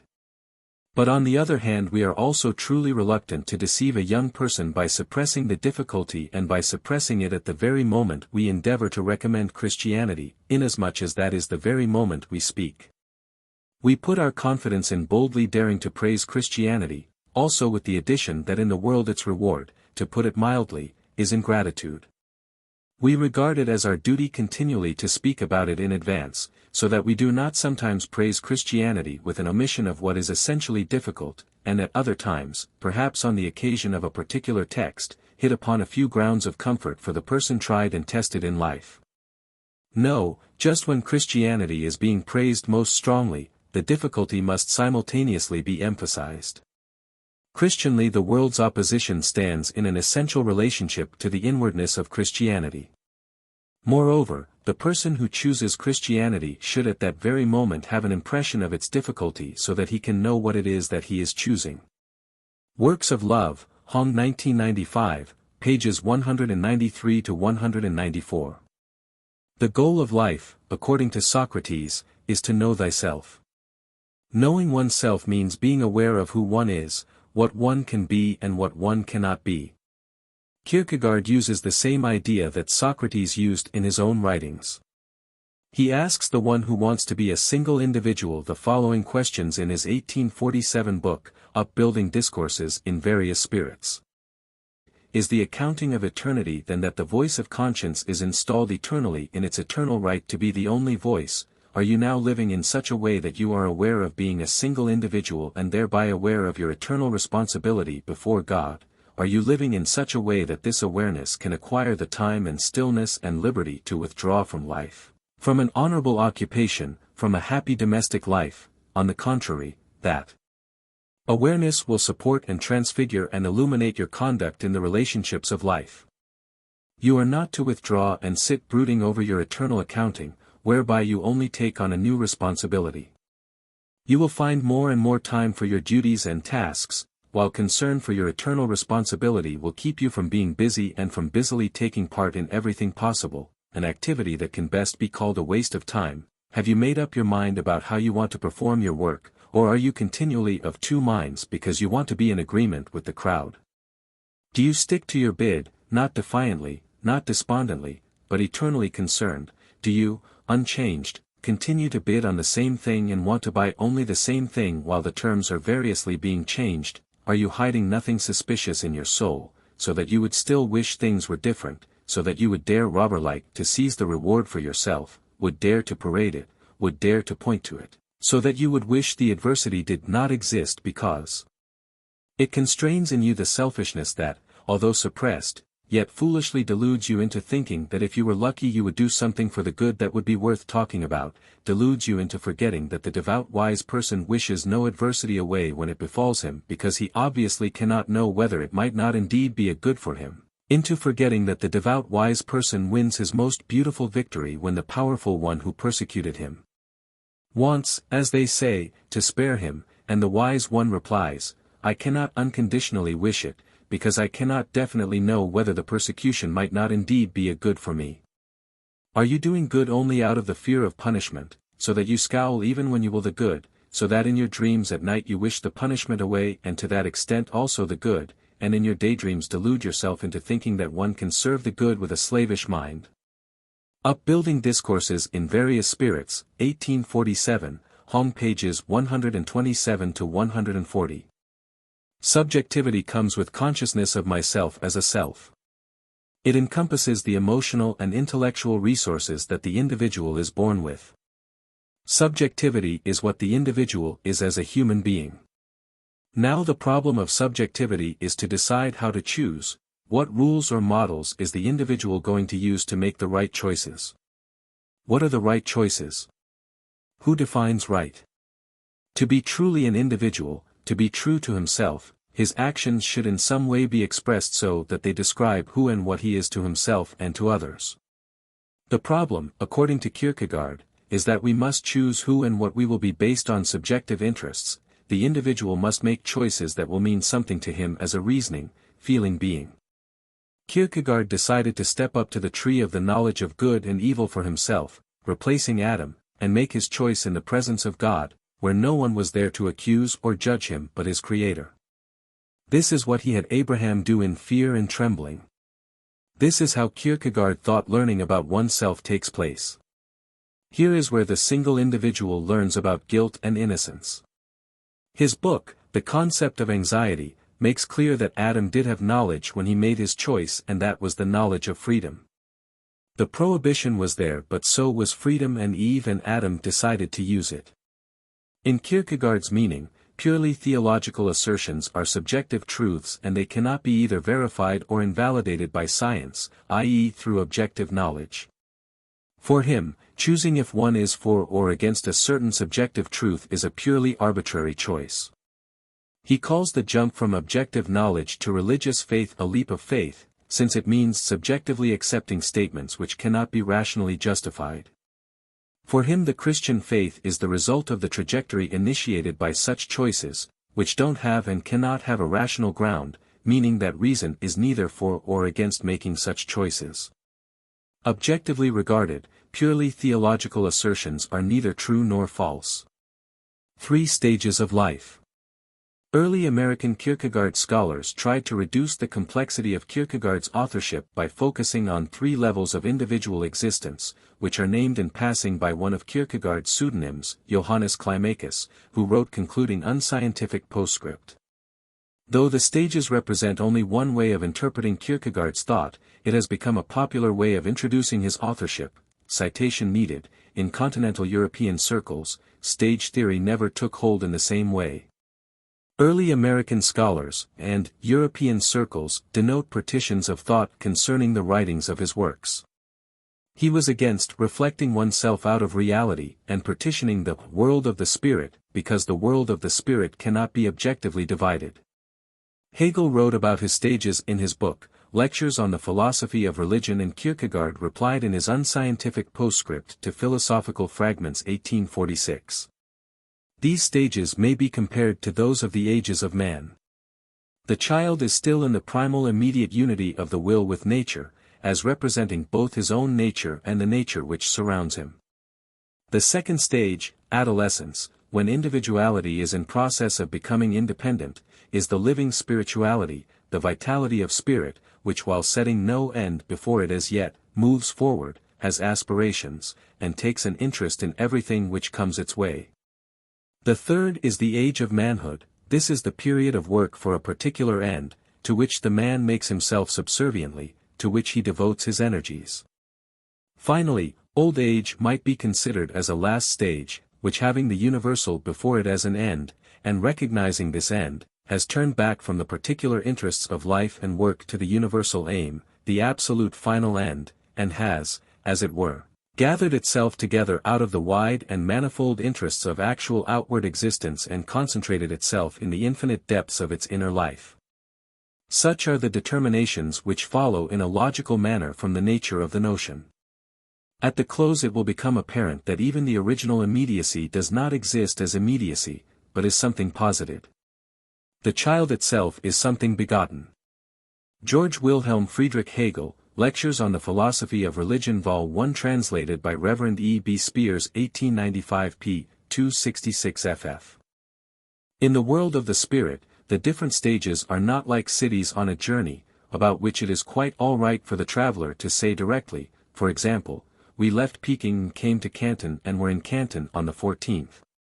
A traveler like that changes places, not himself, and thus it is all right for him to mention and to recount the change in a direct, unchanged form. But in the world of the spirit to change place is to be changed oneself, and there all direct assurance of having arrived here and there is an attempt à la Munchausen. The presentation itself demonstrates that one has reached that far place in the world of spirit. The pseudonymous author and I along with them were all subjective. I ask for nothing better than to be known in our objective times as the only person who was not capable of being objective. That subjectivity, inwardness, is truth, that existing is the decisive factor, that this was the way to take to Christianity, which is precisely inwardness, but please note, not every inwardness, which was why the preliminary stages definitely had to be insisted upon. That was my idea. I thought that I had found a similar endeavor in the pseudonymous writings, and I have tried to make clear my interpretation of them and their relation to my fragments. Søren Kierkegaard, Concluding Unscientific Postscript to Philosophical Fragments, 1846, Hong Translation 1992. In one popular interpretation of stage theory, each of the so-called levels of existence envelopes those below it. An ethical person is still capable of aesthetic enjoyment, for example, and a religious person is still capable of aesthetic enjoyment and ethical duty. The difference between these ways of living are internal, not external, and thus there are no external signs one can point to determine at what level a person is living. This inner and outer relationship is commonly determined by an individual by looking to others to gauge one's action. Kierkegaard believed one should look to oneself and in that relationship look to Christ as the example instead of looking at others, because the more you look at others the less you see of yourself. This makes it easier to degrade your neighbor instead of loving your neighbor. But one must love the person one sees, not the person one wishes to see. Either love the person you see as that person is the person he is, or stop talking about loving everyone. Back to the stages. It is markedly different from either / or by a tripartition. There are three stages, an aesthetic, an ethical, or religious, yet not abstract as the immediate mediate, the unity, but concrete in the qualification of existence categories as pleasure perdition, action victory, suffering. But despite this tripartition, the book is nevertheless in either / or. That is, the ethical and the religious stages have an essential relation to each other. The inadequacy of either / or is simply that the work ended ethically, as has been shown. In stages that has been made clear, and the religious is maintained in its place. A story of suffering. Suffering is the religious category. In stages the aesthete is no longer a clever fellow frequenting B's living room, a hopeful man, etc., because he still is only a possibility. No, he is existing, exister. It is exactly the same as either / or. Constantine Constantius and the young man placed together in Quidem of the experiment. Humor advanced. Concluding unscientific postscript, Hong, page 294, Journals of Søren Kierkegaard, VIB 41:10. Christ's love for Peter was boundless in this way. In loving Peter he accomplished loving the person one sees. He did not say, Peter must first change and become another person before I can love him again. No, he said exactly the opposite, Peter is Peter, and I love him. My love, if anything, will help him to become another person. Therefore he did not break off the friendship in order perhaps to renew it if Peter would have become another person, no, he preserved the friendship unchanged and in that way helped Peter to become another person. Do you think that Peter would have been one again without Christ's faithful friendship? But it is so easy to be a friend when this means nothing else than to request something in particular from the friend and, if the friend does not respond to the request, then to let the friendship cease, until it perhaps begins again if he responds to the request. Is this a relationship of friendship? Who is closer to helping an erring one than the person who calls himself his friend, even if the offense is committed against the friend? But the friend withdraws and says, indeed, it is as if a third person were speaking when he has become another person, then perhaps he can become my friend again. We are not far from regarding such behavior as magnanimous. But truly we are far from being able to say of such a friend that in loving he loves the person he sees. Christ's love was boundless, as it must be if this is to be fulfilled, in loving to love the person one sees. This is very easy to perceive. However much and in whatever way a person is changed, he still is not changed in such a way that he becomes invisible. If this, the impossible, is not the case, then of course we do see him, and the duty is to love the person one sees.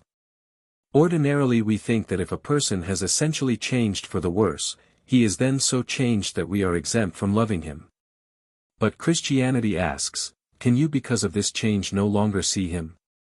The answer to that must be, certainly I can see him, I see that he is no longer worth loving. But if you see this, then you do not really see him, which you certainly cannot deny you are doing in another sense, you see only the unworthiness and the imperfection and thereby admit that when you loved him you did not see him in another sense but merely saw his excellence and perfections, which you loved. Works of Love, 1847, Hong 1995, pages 172 to 173. When a person to whom the possible pertains relates himself equally to the duality of the possible, we say, he expects. To expect contains within itself the same duality that the possible has, and to expect is to relate oneself to the possible purely and simply as such. Then the relationship divides according to the way the expecting person chooses. To relate oneself expectantly to the possibility of the good is to hope, which for that very reason cannot be any temporal expectancy but is an eternal hope. To relate oneself expectancy to the possibility of evil is to fear. But both the one who hopes and the one who fears are expecting. As soon, however, as the choice is made, the possible is changed, because the possibility of the good is the eternal. It is only in the moment of contact that the duality of the possible is equal, therefore, by the decision to choose hope, one decided infinitely more than it seems, because it is an eternal decision. People think that they are speaking with ample experience in dividing a person's life into certain periods and ages and then call the first period the age of hope or of possibility. What nonsense! Thus, in talk about hope they completely leave out the eternal and yet speak about hope. But how is this possible, since hope pertains to the possibility of the good, and thereby to the eternal? On the other hand, how is it possible to speak about hope in such a way that it is assigned to a certain age? Surely the eternal extends over the whole of life and there is and should be hope to the end, then there is no period that is the age of hope, but a person's whole life should be the time of hope. And then they think they are speaking with ample experience about hope by abolishing the eternal. Works of Love, 1847, Hong 1995, pages 249 to 251. Stage 1, Aesthetic. Kierkegaard was interested in aesthetics, and is sometimes referred to as the poet-philosopher, because of the passionate way in which he approached philosophy. But he is often said to be interested in showing the inadequacy of a life lived entirely in the aesthetic level. Aesthetic life is defined in numerous different ways in Kierkegaard's authorship, including a life defined by intellectual enjoyment, sensuous desire, and an inclination to interpret oneself as if one were on stage. There are many degrees of this aesthetic existence, and a single definition is thus difficult to offer. At bottom, one might see the purely unreflective lifestyle. At the top, we might find those lives which are lived in a reflective, independent, critical, and socially apathetic way. But many interpreters of Kierkegaard believe that most people live in the least reflective sort of aesthetic stage, their lives and activities guided by everyday tasks and concerns. Fewer aesthetically guided people are the reflective sort. Whether such people know it or not, their lives will inevitably lead to complete despair. Kierkegaard's author A is an example of an individual living the aesthetic life.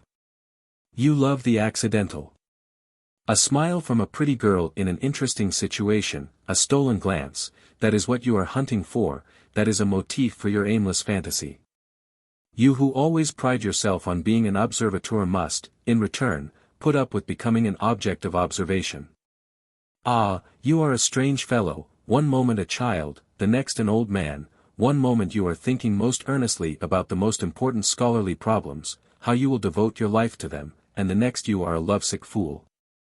But you are a long way from marriage. Either/or part 2 pages 7 to 8. Just consider, your life is passing, for you, too, the time will eventually come even to you when your life is at an end, when you are no longer shown any further possibilities in life, when recollection alone is left, recollection, but not in the sense in which you love it so much, this mixture of fiction and truth, but the earnest and faithful recollection of your conscience. Beware that it does not unroll a list for you, presumably not of actual crimes but of wasted possibilities, showdown pictures it will be impossible for you to drive away. The intellectual agility you possess is very becoming to youth and diverts the eye for a time. We are astonished to see a clown whose joints are so loose that all the restraints of man's gait and posture are annulled. You are like that in an intellectual sense, you can just as well stand on your head as on your feet. Everything is possible for you, and you can surprise yourself and others with this possibility, but it is unhealthy, and for your own peace of mind I beg you to watch out lest that which is an advantage to you end by becoming a curse. Any man who has a conviction cannot at his pleasure turn himself and everything topsy-turvy in this way. Therefore, I do not warn you against the world but against yourself and the world against you. Either/or 2, home page 16. Stage 2, Ethical. The second level of existence is the ethical. This is where an individual begins to take on a true direction in life, becoming aware of and personally responsible for good and evil and forming a commitment to oneself and others. One's actions at this level of existence have a consistency and coherence that they lacked in the previous sphere of existence. For many readers of Kierkegaard, the ethical is central. It calls each individual to take account of their lives and to scrutinize their actions in terms of absolute responsibility, which is what Kierkegaard calls repentance. If we compare Kierkegaard's idea of ethics with Vedic system of 4 aims of life, this ethical system probably correlates most with Dharma, following this or that religion, set of rules, laws etc. Hindus would call any religion as Dharma, though Dharma is also a law. Citation needed. He repents himself, back into the family, back into the race, until he finds himself in God. Only on this condition can he choose himself. And this is the only condition he wants, for only in this way can he choose himself absolutely. I repent myself out of the whole existence. Repentance specifically expresses that evil essentially belongs to me and at the same time expresses that it does not essentially belong to me. If the evil in me did not essentially belong to me, I could not choose it, but if there were something in me that I could not choose absolutely, then I would not be choosing myself absolutely at all, then I myself would not be the absolute but only a product. It is a sign of a well-brought-up child to be inclined to say it is sorry without too much pondering whether it is in the right or not, and it is likewise a sign of a high-minded person and a deep soul if he is inclined to repent, if he does not take God to court but repents and loves God in his repentance. Without this, his life is nothing, only like foam. The either/or I erected between living aesthetically and living ethically is not an unqualified dilemma, because it actually is a matter of only one choice. Through this choice, I actually choose between good and evil, but I choose the good, I choose eo ipso the choice between good and evil. The original choice is forever present in every succeeding choice. Either/or Part 2, Hong, pages 216 to 217, 224, 237 to 238, 219. Judge Wilhelm, a pseudonymous author of Either/or and the voice who defines the ethical consciousness, argues that the commitment to take responsibility for one's own choices must be made individually. To take responsibility for the various relationships in which an individual finds him or herself is a possibility open to every human being, but it does not follow that every human being chooses to do so as a matter of course. The meaning of a person's life for Wilhelm depends on how he takes responsibility for his current and future choices, and how he takes ownership of those choices already made. For Wilhelm, the ethically governed person takes responsibility for past actions, some good and some bad, seeks consistency, and takes seriously the obligation to live in a passionate and devoted way. The Christian God is spirit and Christianity is spirit, and there is discord between the flesh and the spirit, but the flesh is not the sensuous, it is the selfish. In this sense, even the spiritual can become sensuous. For example, if a person took his spiritual gifts in vain, he would then be carnal. And of course I know that it is not necessary for the Christian that Christ must have been physically beautiful, and it would be grievous for a reason different from the one you give, because if beauty were some essential, how the believer would long to see him. But from all this it by no means follows that the sensuous is annihilated in Christianity. The first love has the element of beauty in itself, and the joy and fullness that are in the sensuous in its innocence can very well be caught up in Christianity. But let us guard against one thing, a wrong turn that is more dangerous than the one you wish to avoid: let us not become too spiritual. Either/or Part 2, page 50. The question, namely, is this: can this love be actualized? After having conceded everything up to this point, you perhaps will say, well, it is just as difficult to actualize marriage as to actualize first love. To that I must respond, no, for in marriage there is a law of motion. First love remains an unreal in itself that never acquires inner substance because it moves only in the external medium. In the ethical and religious intention, marital love has the possibility of an inner history and is as different from first love as the historical is from the unhistorical. This love is strong, stronger than the whole world, but the moment it doubts it is annihilated. It is like a sleepwalker who is able to walk the most dangerous places with the complete security but plunges down when someone calls his name. Marital love is armed, for in the intention not only is attentiveness directed to the surrounding world but the will is directed toward itself, toward the inner world. Either/or Part 2, page 94. The choice itself is crucial for the content of the personality. Through the choice the personality submerges itself in that which is being chosen, and when it does not choose, it withers away in atrophy. Imagine a captain of a ship. The moment a shift of direction must be made, then he may be able to say, I can do either this or that. But if he is not a mediocre captain, he will also be aware that during all this the ship is plowing ahead with its ordinary velocity, and thus there is but a single moment when it is inconsequential whether he does this or does that. So also with a person, if he forgets to take into account the velocity, there eventually comes a moment where it is no longer a matter of an either/or, not because he has chosen, but because he has refrained from it, which also can be expressed by saying, because others have chosen for him, or because he has lost himself. Either/or Part 2, pages 163 to 164. Stage 3, Religious. The ethical and the religious are intimately connected. A person can be ethically serious without being religious, but the religious stage includes the ethical. Whereas living in the ethical sphere involves a commitment to some moral absolute, living in the religious sphere involves a commitment and relation to the Christian God. Kierkegaard explained this in concluding unscientific postscript like this. Johannes the Seducer ends with the thesis that woman is only the moment.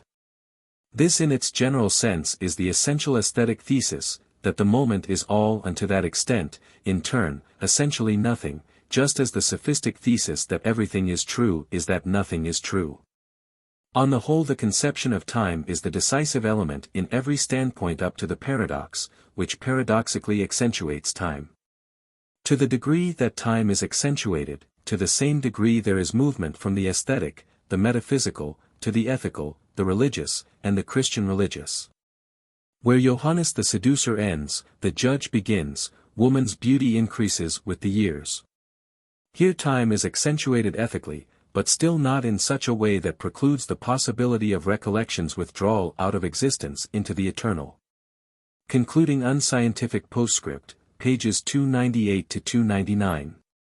If a man like Kant, standing on the pinnacle of scientific scholarship, were to say in reference to demonstrations of the existence of God, "Well, I do not know anything more about that than that my father told me it was so," this is humorous and actually says more than a whole book about demonstrations, if the book forgets this. Concluding unscientific postscript, pages 552 to 553. The Kierkegaardian pseudonyms who speak of stage theory consider religion to be the highest stage in human existence.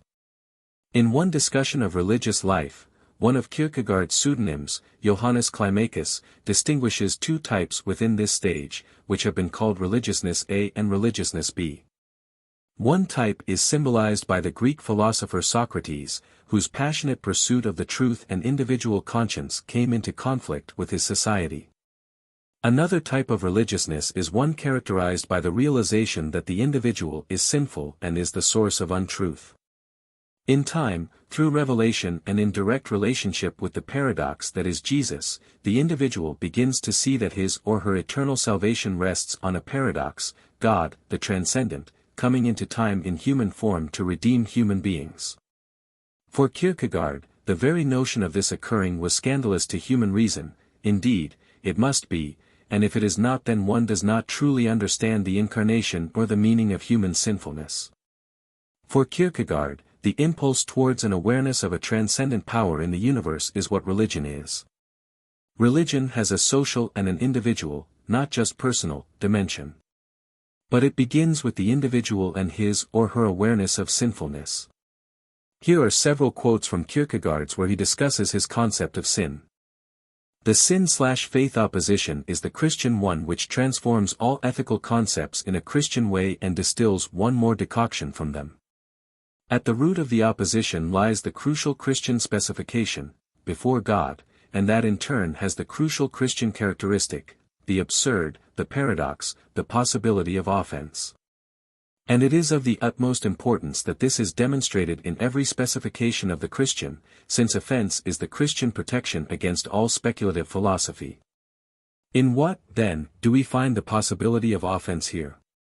In the fact that a person should have the reality of his being, as a particular human being, directly before God, and accordingly, again, and by the same token, that man's sin should be of concern of God. This notion of the single human being before God never occurs to speculative thought, it only universalizes particular human fantastically into the human race.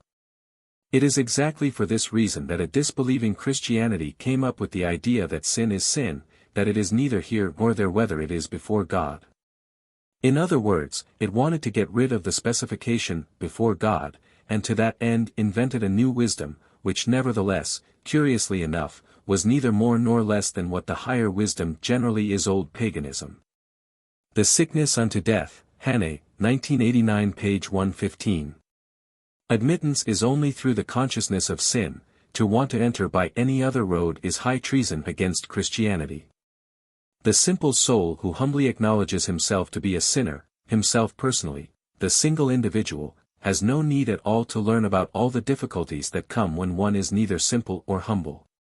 To the extent Christianity, terrifying, will rise up against him and transform itself into madness or horror until he either learns to give up Christianity or by means of what is anything but scholarly propaedeutics, apologetic, etc., by means of the anguish of a contrite conscience, all in proportion to his need learns to enter into Christianity by the narrow way, through the consciousness of sin.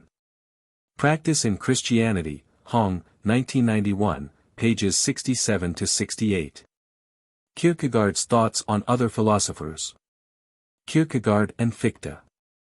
Kierkegaard wrote much about Johann Gottlieb Fichte in his thesis The Concept of Irony as well as in his first book De Omnibus Dubitandum Est, written under the pseudonym Johannes Climacus, and his journals.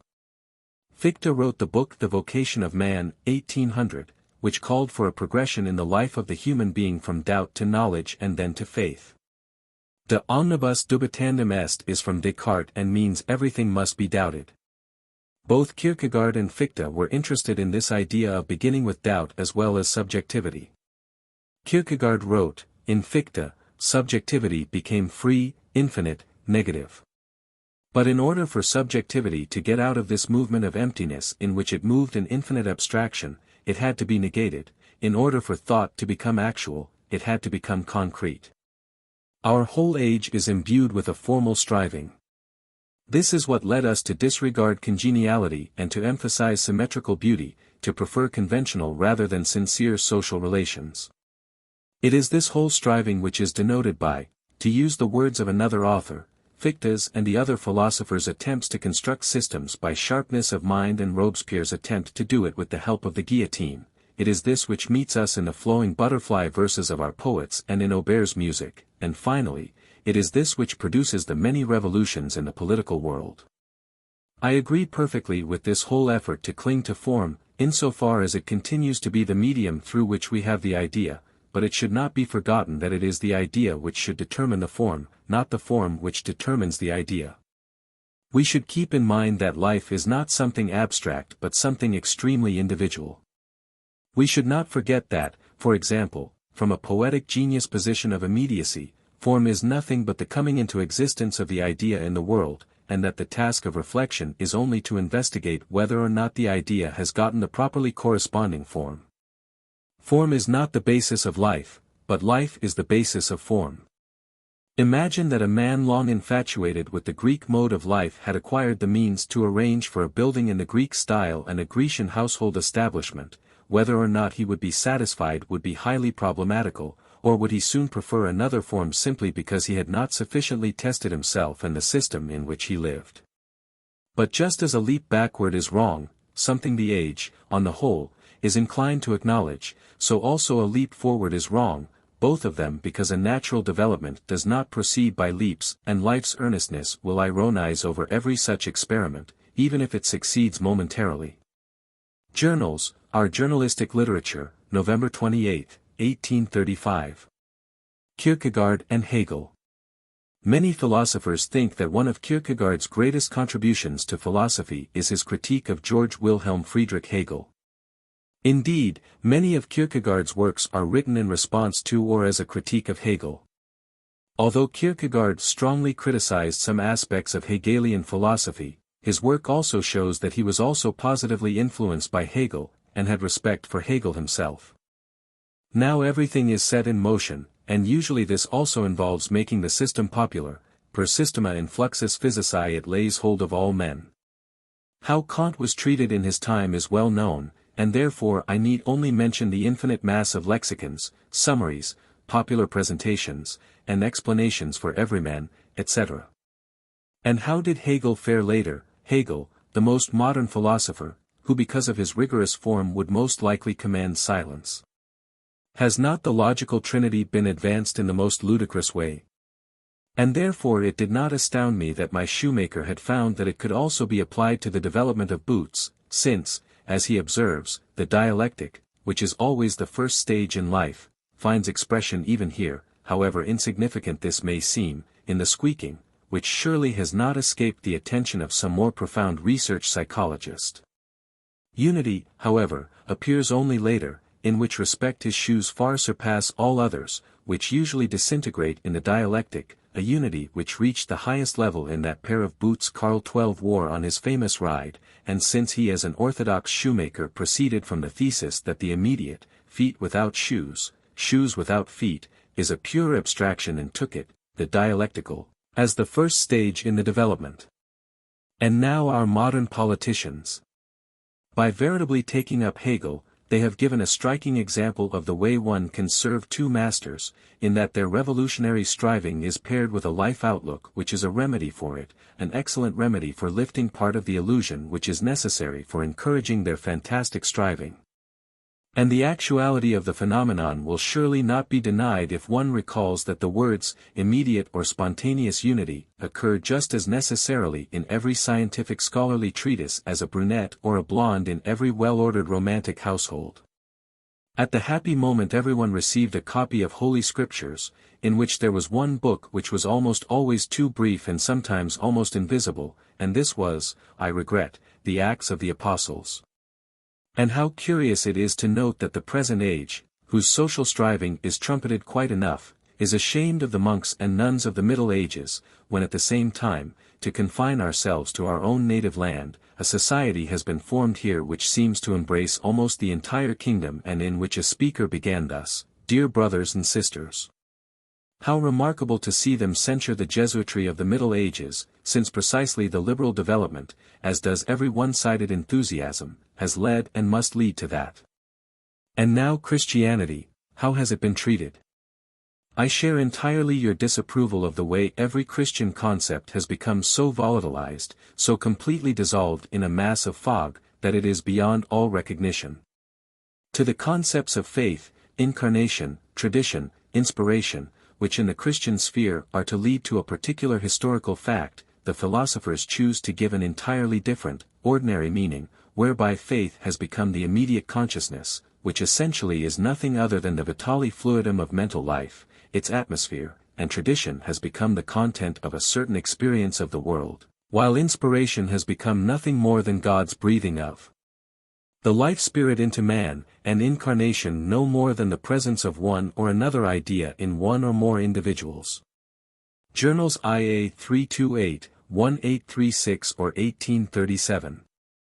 In a journal entry made in 1844, Kierkegaard wrote, "If Hegel had written the whole of his logic and then said, in the preface or some other place, that it was merely an experiment in thought in which he had even begged the question in many places, then he would certainly have been the greatest thinker who had ever lived. As it is, he is merely comic." Søren Kierkegaard, Journals, 1844. While Kierkegaard was a student of theology at the University of Copenhagen, Hegelianism had become increasingly popular. Johann Ludwig Heiberg and Hans Lassen Martensen were key figures in Danish Hegelianism. Kierkegaard remarked in his journal on May 17, 1843 that Heiberg's writings were borrowed from Hegel, implying Heiberg would have been a nobody without Hegel. Kierkegaard objected to Hegel's claim that he had devised a system of thought that could explain the whole of reality, with a dialectical analysis of history leading the way to this whole. Hegel claimed that the doctrines and history of Christianity could be explained as a part of the rational unfolding and development of our understanding of the natural world and our place within it. Kierkegaard considered Hegel's explanation of Christianity as a necessary part of world history to be a distortion of the Christian message and a misunderstanding of the limits of human reason. He attempted to refute this aspect of Hegel's thought by suggesting that many doctrines of Christianity, including the doctrine of incarnation, a God who is also human, cannot be explained rationally but remain a logical paradox. However, he was in favor of youthful striving after truth. Let a doubting youth, but an existing doubter with youth's lovable, boundless confidence in a hero of scientific scholarship, venture to find in Hegelian positivity the truth of existence. He will write a dreadful epigram on Hegel. Do not misunderstand me. I do not mean that every youth is capable of overcoming Hegel, far from it. If a young person is conceited and foolish enough to try that, his attack is inane. No, the youth must never think of wanting to attack him, he must rather be willing to submit unconditionally to Hegel with feminine devotedness, but nevertheless with sufficient strength also to stick to his question. Then he is a satirist without suspecting it. The youth is an existing doubter, continually suspended in doubt. He grasps for the truth so that he can exist in it. Consequently, he is negative, and Hegel's philosophy is, of course, positive. No wonder he puts his trust in it. But for an existing person pure thinking is a chimera when the truth is supposed to be the truth in which to exist. Having to exist with the help of the guidance of pure thinking is like having to travel in Denmark with a small map of Europe on which Denmark is no larger than a steel penpoint, indeed, even more impossible. The youth's admiration, his enthusiasm, and his limitless confidence in Hegel are precisely the satire on Hegel. This would have been discerned long ago if pure thinking had not maintained itself with the aid of a reputation that impresses people, so that they dare not say anything except that it is superb, that they have understood it, although in a certain sense that it is indeed impossible, since no one can be led by this philosophy to understand himself, which is certainly an absolute condition for all other understanding. Socrates has rather ironically said that he did not know for sure whether he was a human being or something else, but in the confessional a Hegelian can say with all solemnity, "I do not know whether I am a human being, but I have understood the system." I prefer to say, I know that I am a human being, and I know that I have not understood the system. And when I have said that very directly, I shall add that if any of our Hegelians want to take me into hand and assist me to an understanding of the system, nothing will stand in the way from my side. In order that I can learn all the more, I shall try hard to be as obtuse as possible, so as not to have, if possible, a single presupposition except my ignorance. And in order to be sure of learning something, I shall try hard to be as indifferent as possible to all charges of being unscientific and unscholarly. Existing, if this is to be understood as just any sort of existing, cannot be done without passion. Søren Kierkegaard 1846, concluding unscientific postscript to philosophical fragments, Hong pages 310 to 311. To refute Hegel's claim that Christianity should be understood as a part of the necessary evolution of thought, or in Hegelian's terms, spirit, in fear and trembling, Kierkegaard attempts to use the story of Abraham to show that there is a goal higher than that of ethics, questioning the Hegelian claim that doing one's ethical duty is the highest that can be said of a human being, and that faith cannot be explained by Hegelian ethics, disproving Hegel's claim that Christianity can be rationally explained by philosophy.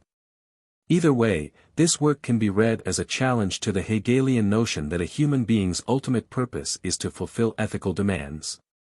Kierkegaard's strategy was to invert this dialectic by seeking to make everything more difficult. Instead of seeing scientific knowledge as the means of human redemption, he regarded it as the greatest obstacle to redemption. Instead of seeking to give people more knowledge, he sought to take away what passed for knowledge.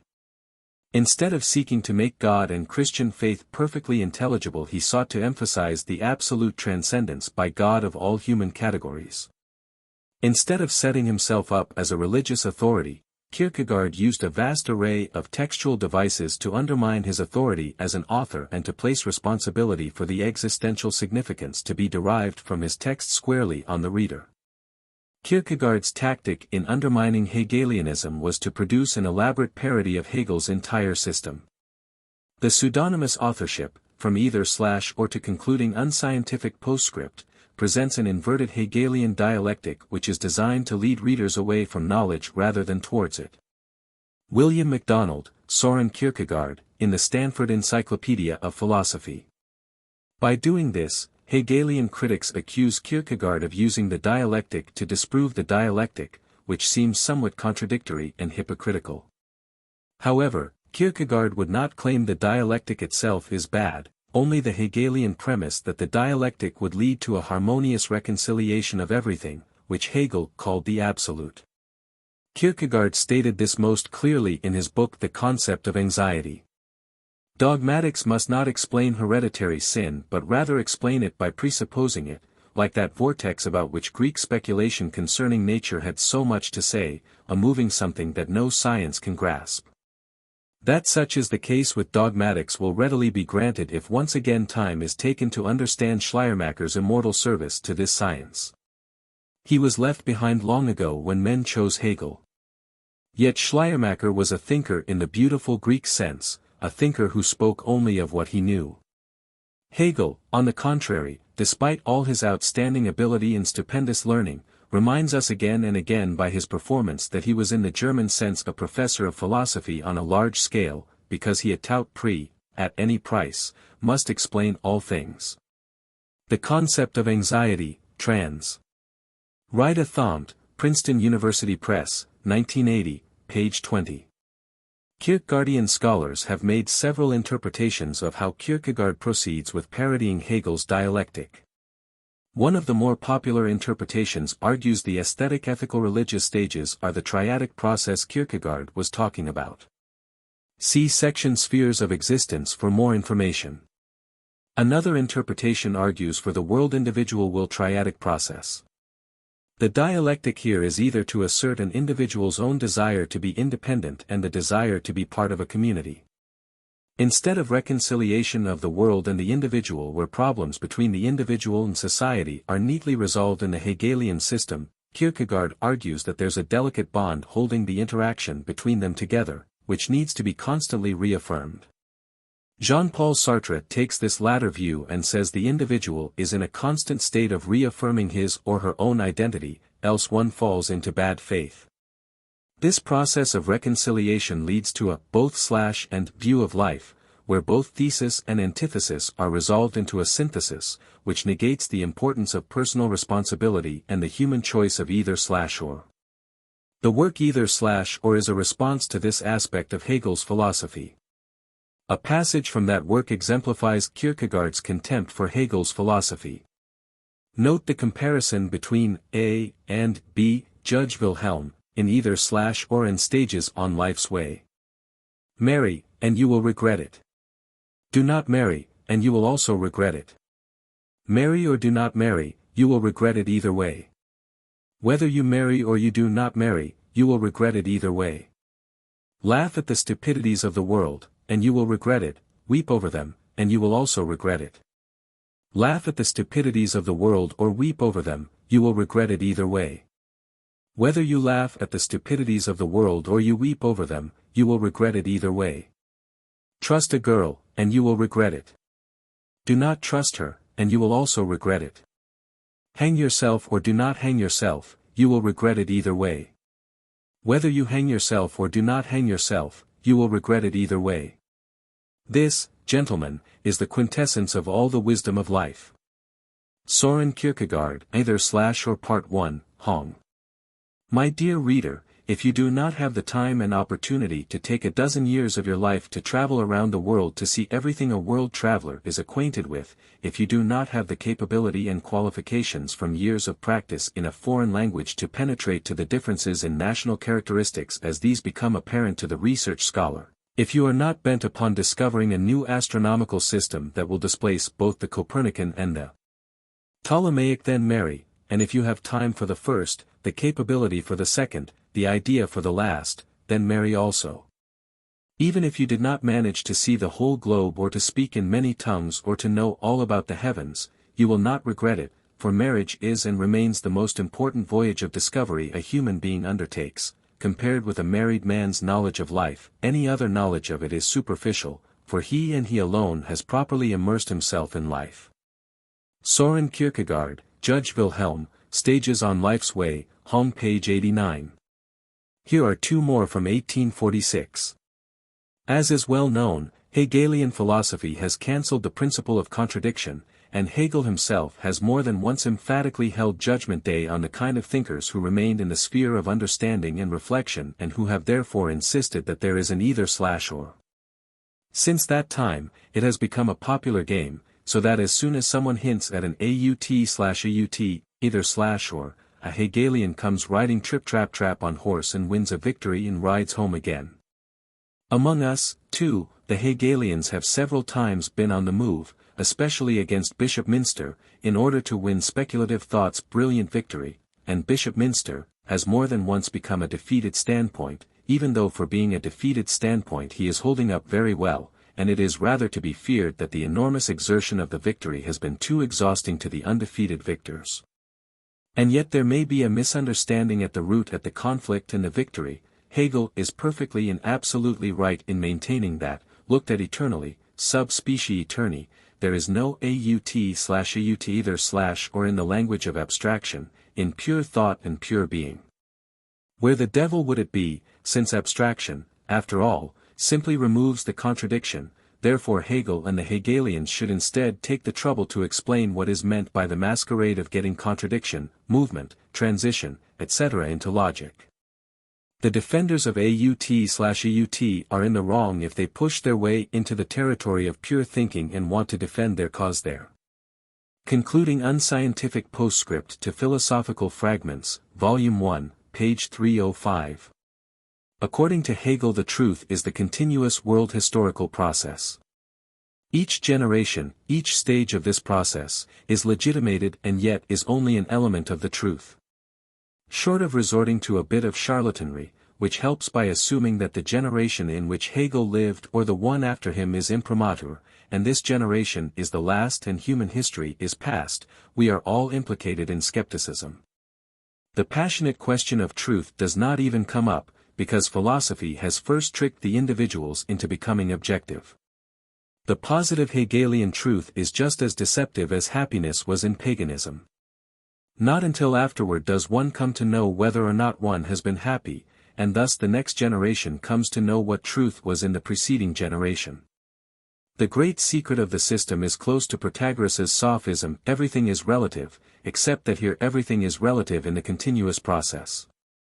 But no living soul is served by that. Concluding Unscientific Postscript to Philosophical Fragments, Volume 1, by Johannes Climacus, edited by Søren Kierkegaard, 1846, edited and translated by Howard V. Hong and Edna H. Hong, 1992, Princeton University Press, page 33. The whole idea of one generation spending all its time studying past generations and then the next generation spending their time studying past generations and making moral and social comments about preceding generations was called the Hegelian cud-chewing process with three stomachs: first immediacy, then regurgitation, then down again. He said, maybe a succeeding mastermind could continue this with four stomachs, etc., down once more and up again. I don't know if the mastermind grasps what I mean. Kierkegaard and Schelling. In 1841 to 1842, Kierkegaard attended the Berlin lectures of Friedrich Wilhelm Joseph von Schelling. Schelling was a critic of George Hegel and a professor at the University of Berlin. The university started a lecture series given by Schelling in order to espouse a type of positive philosophy which would be diametrically opposed to Hegelianism. Kierkegaard was initially delighted with Schelling. Before he left Copenhagen to attend Schelling's lectures in Berlin, he wrote to his friend Peter Johannes Sprang. Schelling lectures to a select, numerous, and yet also undique conflatum auditorium. During the first lectures it was almost a matter of risking one's life to hear him. I have never in my life experienced such uncomfortable crowding. Still, what would one not do to be able to hear Schelling? His main point is always that there are two philosophies, one positive and one negative. The negative is given, but not by Hegel, for Hegel's is neither negative nor positive but a refined Spinozaism. The positive is yet to come. In other words, in the future it will not be only the lawyers who become the doctors juris utriusque, for I venture to flatter myself that without submitting another dissertation I shall become a Magister Philosophiae utriusque. Søren Kierkegaard, Journals, 1841. At Berlin, Kierkegaard gave high praises to Schelling. In a journal entry made sometime around October or November 1841, Kierkegaard wrote this piece about Schelling's second lecture. I am so pleased to have heard Schelling's second lecture, indescribably. I have sighed for long enough and my thoughts have sighed within me, when he mentioned the word, reality, in connection with the relation of philosophy to reality. The fruit of my thought leapt for joy within me. I remember almost every word he said from that moment on. Now I have put all my hopes in Schelling. Søren Kierkegaard, Journals, 1841. As time went on, however, Kierkegaard, as well as many in Schelling's audience, began to become disillusioned with Schelling. In a particularly insulting letter about Schelling, Kierkegaard wrote to his brother, Peter Kierkegaard. Schelling drivels on quite intolerably. If you want to form some idea what this is like, then I ask you to submit yourself to the following experiment as a sort of self-inflicted sadistic punishment. Imagine person R's meandering philosophy, his entirely aimless, haphazard knowledge, and person Hornsild's untiring efforts to display his learning. Imagine the two combined and in addition to an impudence hitherto unequaled by any philosopher, and with that picture vividly before your poor mind go to the workroom of a prison and you will have some idea of Schelling's philosophy. He even lectures longer to prolong the torture. Consequently, I have nothing to do in Berlin. I am too old to attend lectures and Schelling is too old to give them. So I shall leave Berlin as soon as possible. But if it wasn't for Schelling, I would never have traveled to Berlin. I must thank him for that. I think I should have become utterly insane if I had gone on hearing Schelling. Søren Kierkegaard, Journals, February 27, 1842. It is common knowledge that Aristotle used the term first philosophy primarily to designate metaphysics, though he included within it a part that accorded to our conception belongs to theology. In paganism it is quite in order for theology to be treated there. It is related to the same lack of an infinite penetration reflection that endowed the theater in paganism with reality as a kind of divine worship. If we now abstract from this ambiguity, we could retain the designation and by first philosophy understand that totality of science which we might call ethnical, whose essence is immanence and is expressed in Greek thought by recollection, and by second philosophy understand that totality of science whose essence is transcendence or repetition. Schelling called attention to this Aristotelian term in support of his own distinction between negative and positive philosophy. By negative philosophy he meant logic, that was clear enough. On the other hand, it was less clear to me what he really meant by positive philosophy, except insofar as it became evident that it was the philosophy that he himself wished to provide. However, since I have nothing to go by except my own opinion, it is not feasible to pursue this subject further. Constantine Constantius has called attention to this by pointing out that immanence runs aground upon interest. With this concept, actuality for the first time comes into view. The Concept of Anxiety 1844, page 21 and note page 21 nickel. Kierkegaard became disillusioned with Schelling partly because Schelling shifted his focus on actuality, including a discussion on quid sit, what is, and quod sit, that is, to a more mythological, psychic-type pseudo-philosophy. Kierkegaard's last writing about Schelling's lectures was on February 4, 1842. He wrote the following in 1844. Some men of Schelling's school have been especially aware of the alteration that has taken place in nature because of sin. Mention has been made also of the anxiety that is supposed to be in inanimate nature. Schelling's main thought is that anxiety, etc., characterize the suffering of the deity in his endeavor to create. In Berlin he expressed the same thought more definitely by comparing God with Goethe and John von Müller, both of whom felt well only when producing, and also by calling attention to the fact that such a bliss, when it cannot communicate itself, is unhappiness. The Concept of Anxiety, pages 59 to 60, note page 59. Although Schelling had little influence on Kierkegaard's subsequent writings, Kierkegaard's trip to Berlin provided him ample time to work on his masterpiece, Either/or. In a reflection about Schelling in 1849, Kierkegaard remarked that Schelling was, like the Rhine at its mouth where it became stagnant water, he was degenerating into a Prussian excellency. Journals, January 1849. Kierkegaard and Schopenhauer. Kierkegaard became acquainted with Arthur Schopenhauer's writings quite late in his life. Kierkegaard felt Schopenhauer was an important writer, but disagreed on almost every point Schopenhauer made. In several journal entries made in 1854, a year before he died, Kierkegaard spoke highly of Schopenhauer. In the same way that one disinfects the mouth during an epidemic so as not to be infected by breathing in the poisonous air, one might recommend students who will have to live in Denmark in an atmosphere of nonsensical Christian optimism, to take a little dose of Schopenhauer's ethic in order to protect themselves against infection from that malodorous twaddle. Søren Kierkegaard, Journals, 1854. However, Kierkegaard also considered him a most dangerous sign of things to come. Schopenhauer is so far from being a real pessimist that at the most he represents the interesting.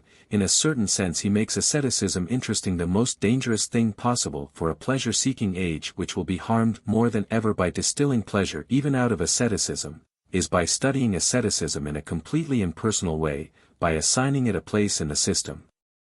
Søren Kierkegaard, Journals, 1854. Kierkegaard believes Schopenhauer's ethical point of view is that the individual succeeds in seeing through the wretchedness of existence and then decides to deaden or mortify the joy of life. As a result of this complete asceticism, one reaches contemplation. The individual does this out of sympathy. He sympathizes with all the misery and the misery of others, which is to exist. Kierkegaard here is probably referring to the pessimistic nature of Schopenhauer's philosophy. One of Kierkegaard's main concerns is a suspicion of his whole philosophy. After reading through Schopenhauer's Ethic, one learns, naturally he is to that extent honest, that he himself is not an ascetic. And consequently he himself has not reached contemplation through asceticism, but only a contemplation which contemplates asceticism. This is extremely suspicious, and may even conceal the most terrible and corrupting voluptuous melancholy, a profound misanthropy. In this too it is suspicious, for it is always suspicious to propound an ethic which does not exert so much power over the teacher that he himself expresses. Schopenhauer makes ethics into genius, but that is of course an unethical conception of ethics. He makes ethics into genius, and although he prides himself quite enough on being a genius, it has not pleased him, or nature has not allowed him, to become a genius where asceticism and mortification are concerned. Søren Kierkegaard, Journals, 1854. Little else is known about Kierkegaard's attitude to Schopenhauer. On Schopenhauer himself, Kierkegaard felt that Schopenhauer would have been patronizing. Schopenhauer interests me very much, as does his fate in Germany. If I could talk to him I am sure he would shudder or laugh if I were to show him my philosophy. Journals, 1854. Kierkegaard and Eastern Philosophy.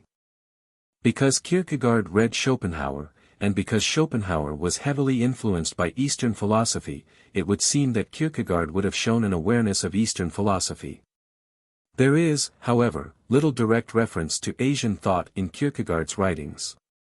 Anyone who is familiar with such Asian traditions as Buddhist, Taoist, or Shinto philosophy, will quickly see the philosophical similarities that Kierkegaard shares with these traditions. These similarities perhaps explain the Japanese reception of Kierkegaard and the fact that Japanese awareness and translations of Kierkegaard were appearing at least 30 years before any English translations. There is also extensive Japanese scholarship on Kierkegaard, a scholarship that interprets Kierkegaard's philosophy in terms of Asian thought. This interpretation is understandable when one sees that Kierkegaard's central concerns of subjectivity, anxiety, freedom, despair, and self-deception, are also of central concern to Buddhism and, consequently, that there is nothing exclusively Christian about such concerns. Both Kierkegaard and Zen Buddhism, for example, have seen the predicaments of existence in very similar ways. A specific example of the similarities here can be seen in Purity of Heart, where Kierkegaard describes the state of awareness that one must enter in order to partake of confession. Kierkegaard's description of this state is similar to the state of meditation described by Buddhist philosophers. It is distinct, however, in that the aim of confession, for Kierkegaard, is to center itself upon this relation to itself as an individual who is responsible to God, cf. Kierkegaard, Purity of Heart. Kierkegaard aims to claim back the subject from the crowd mentality of Christendom, cf. Kierkegaard, on the dedication to that single individual, and reaffirm the absolute responsibility to God, which is our telos, cf. Kierkegaard, fear and trembling. Harold Hofding, 1843–1931, helped introduce Kierkegaard to Western Europe in the early years of the 20th century. He compared Kierkegaard to Eastern philosophy in his 1914 book The Philosophy of Religion in this way. A characteristic and very frequent type of religious faith is determined by the need of rest. The main cause of fatigue and exhaustion in life is chiefly unrest and distraction of mind. We are influenced on so many sides that it is difficult for us to collect our thoughts. We are drawn in so many directions that we find it difficult to focus our will on any one aim. So many different and changing feelings are aroused that the inner harmony of the mind is exposed to the danger of dissolution. Owing to this feeling of misfit with our ideal, we experience an inner need, while our outer needs are borne in upon us in the guise of pain, frailty, and dependence on the elementary wants of life. In the Upanishads we find, the self, Atma, the sinless one, who redeems from old age, death, suffering, hunger, and thirst, whose wishes are the right ones and whose decree is the right one. I am that self which men must inquire after and seek to know. He who has found and known this self has attained all worlds and all wishes. And in another place, save me, for I feel in this world's life like a frog in a sealed fountain. Jesus of Nazareth says, Come unto me, all ye that labor and are heavy laden, and I will refresh you. Learn of me, and ye shall find rest for your souls. Unquiet is our heart, says Augustine to his God, until it find rest in thee. This need for rest rises to a passion in natures such as Saint Teresa, Pascal, and Søren Kierkegaard. There is no doubt an element of deep pathos in Augustine also, but in his case we have the Platonist and the Prince of the Church combined with the earnest seeker, and it is the combination of all these elements which renders him such a unique figure in the history of the religious life. Saint Teresa felt the need of union with God so powerfully that death alone could satisfy it. I knew not where else to seek this life but in death.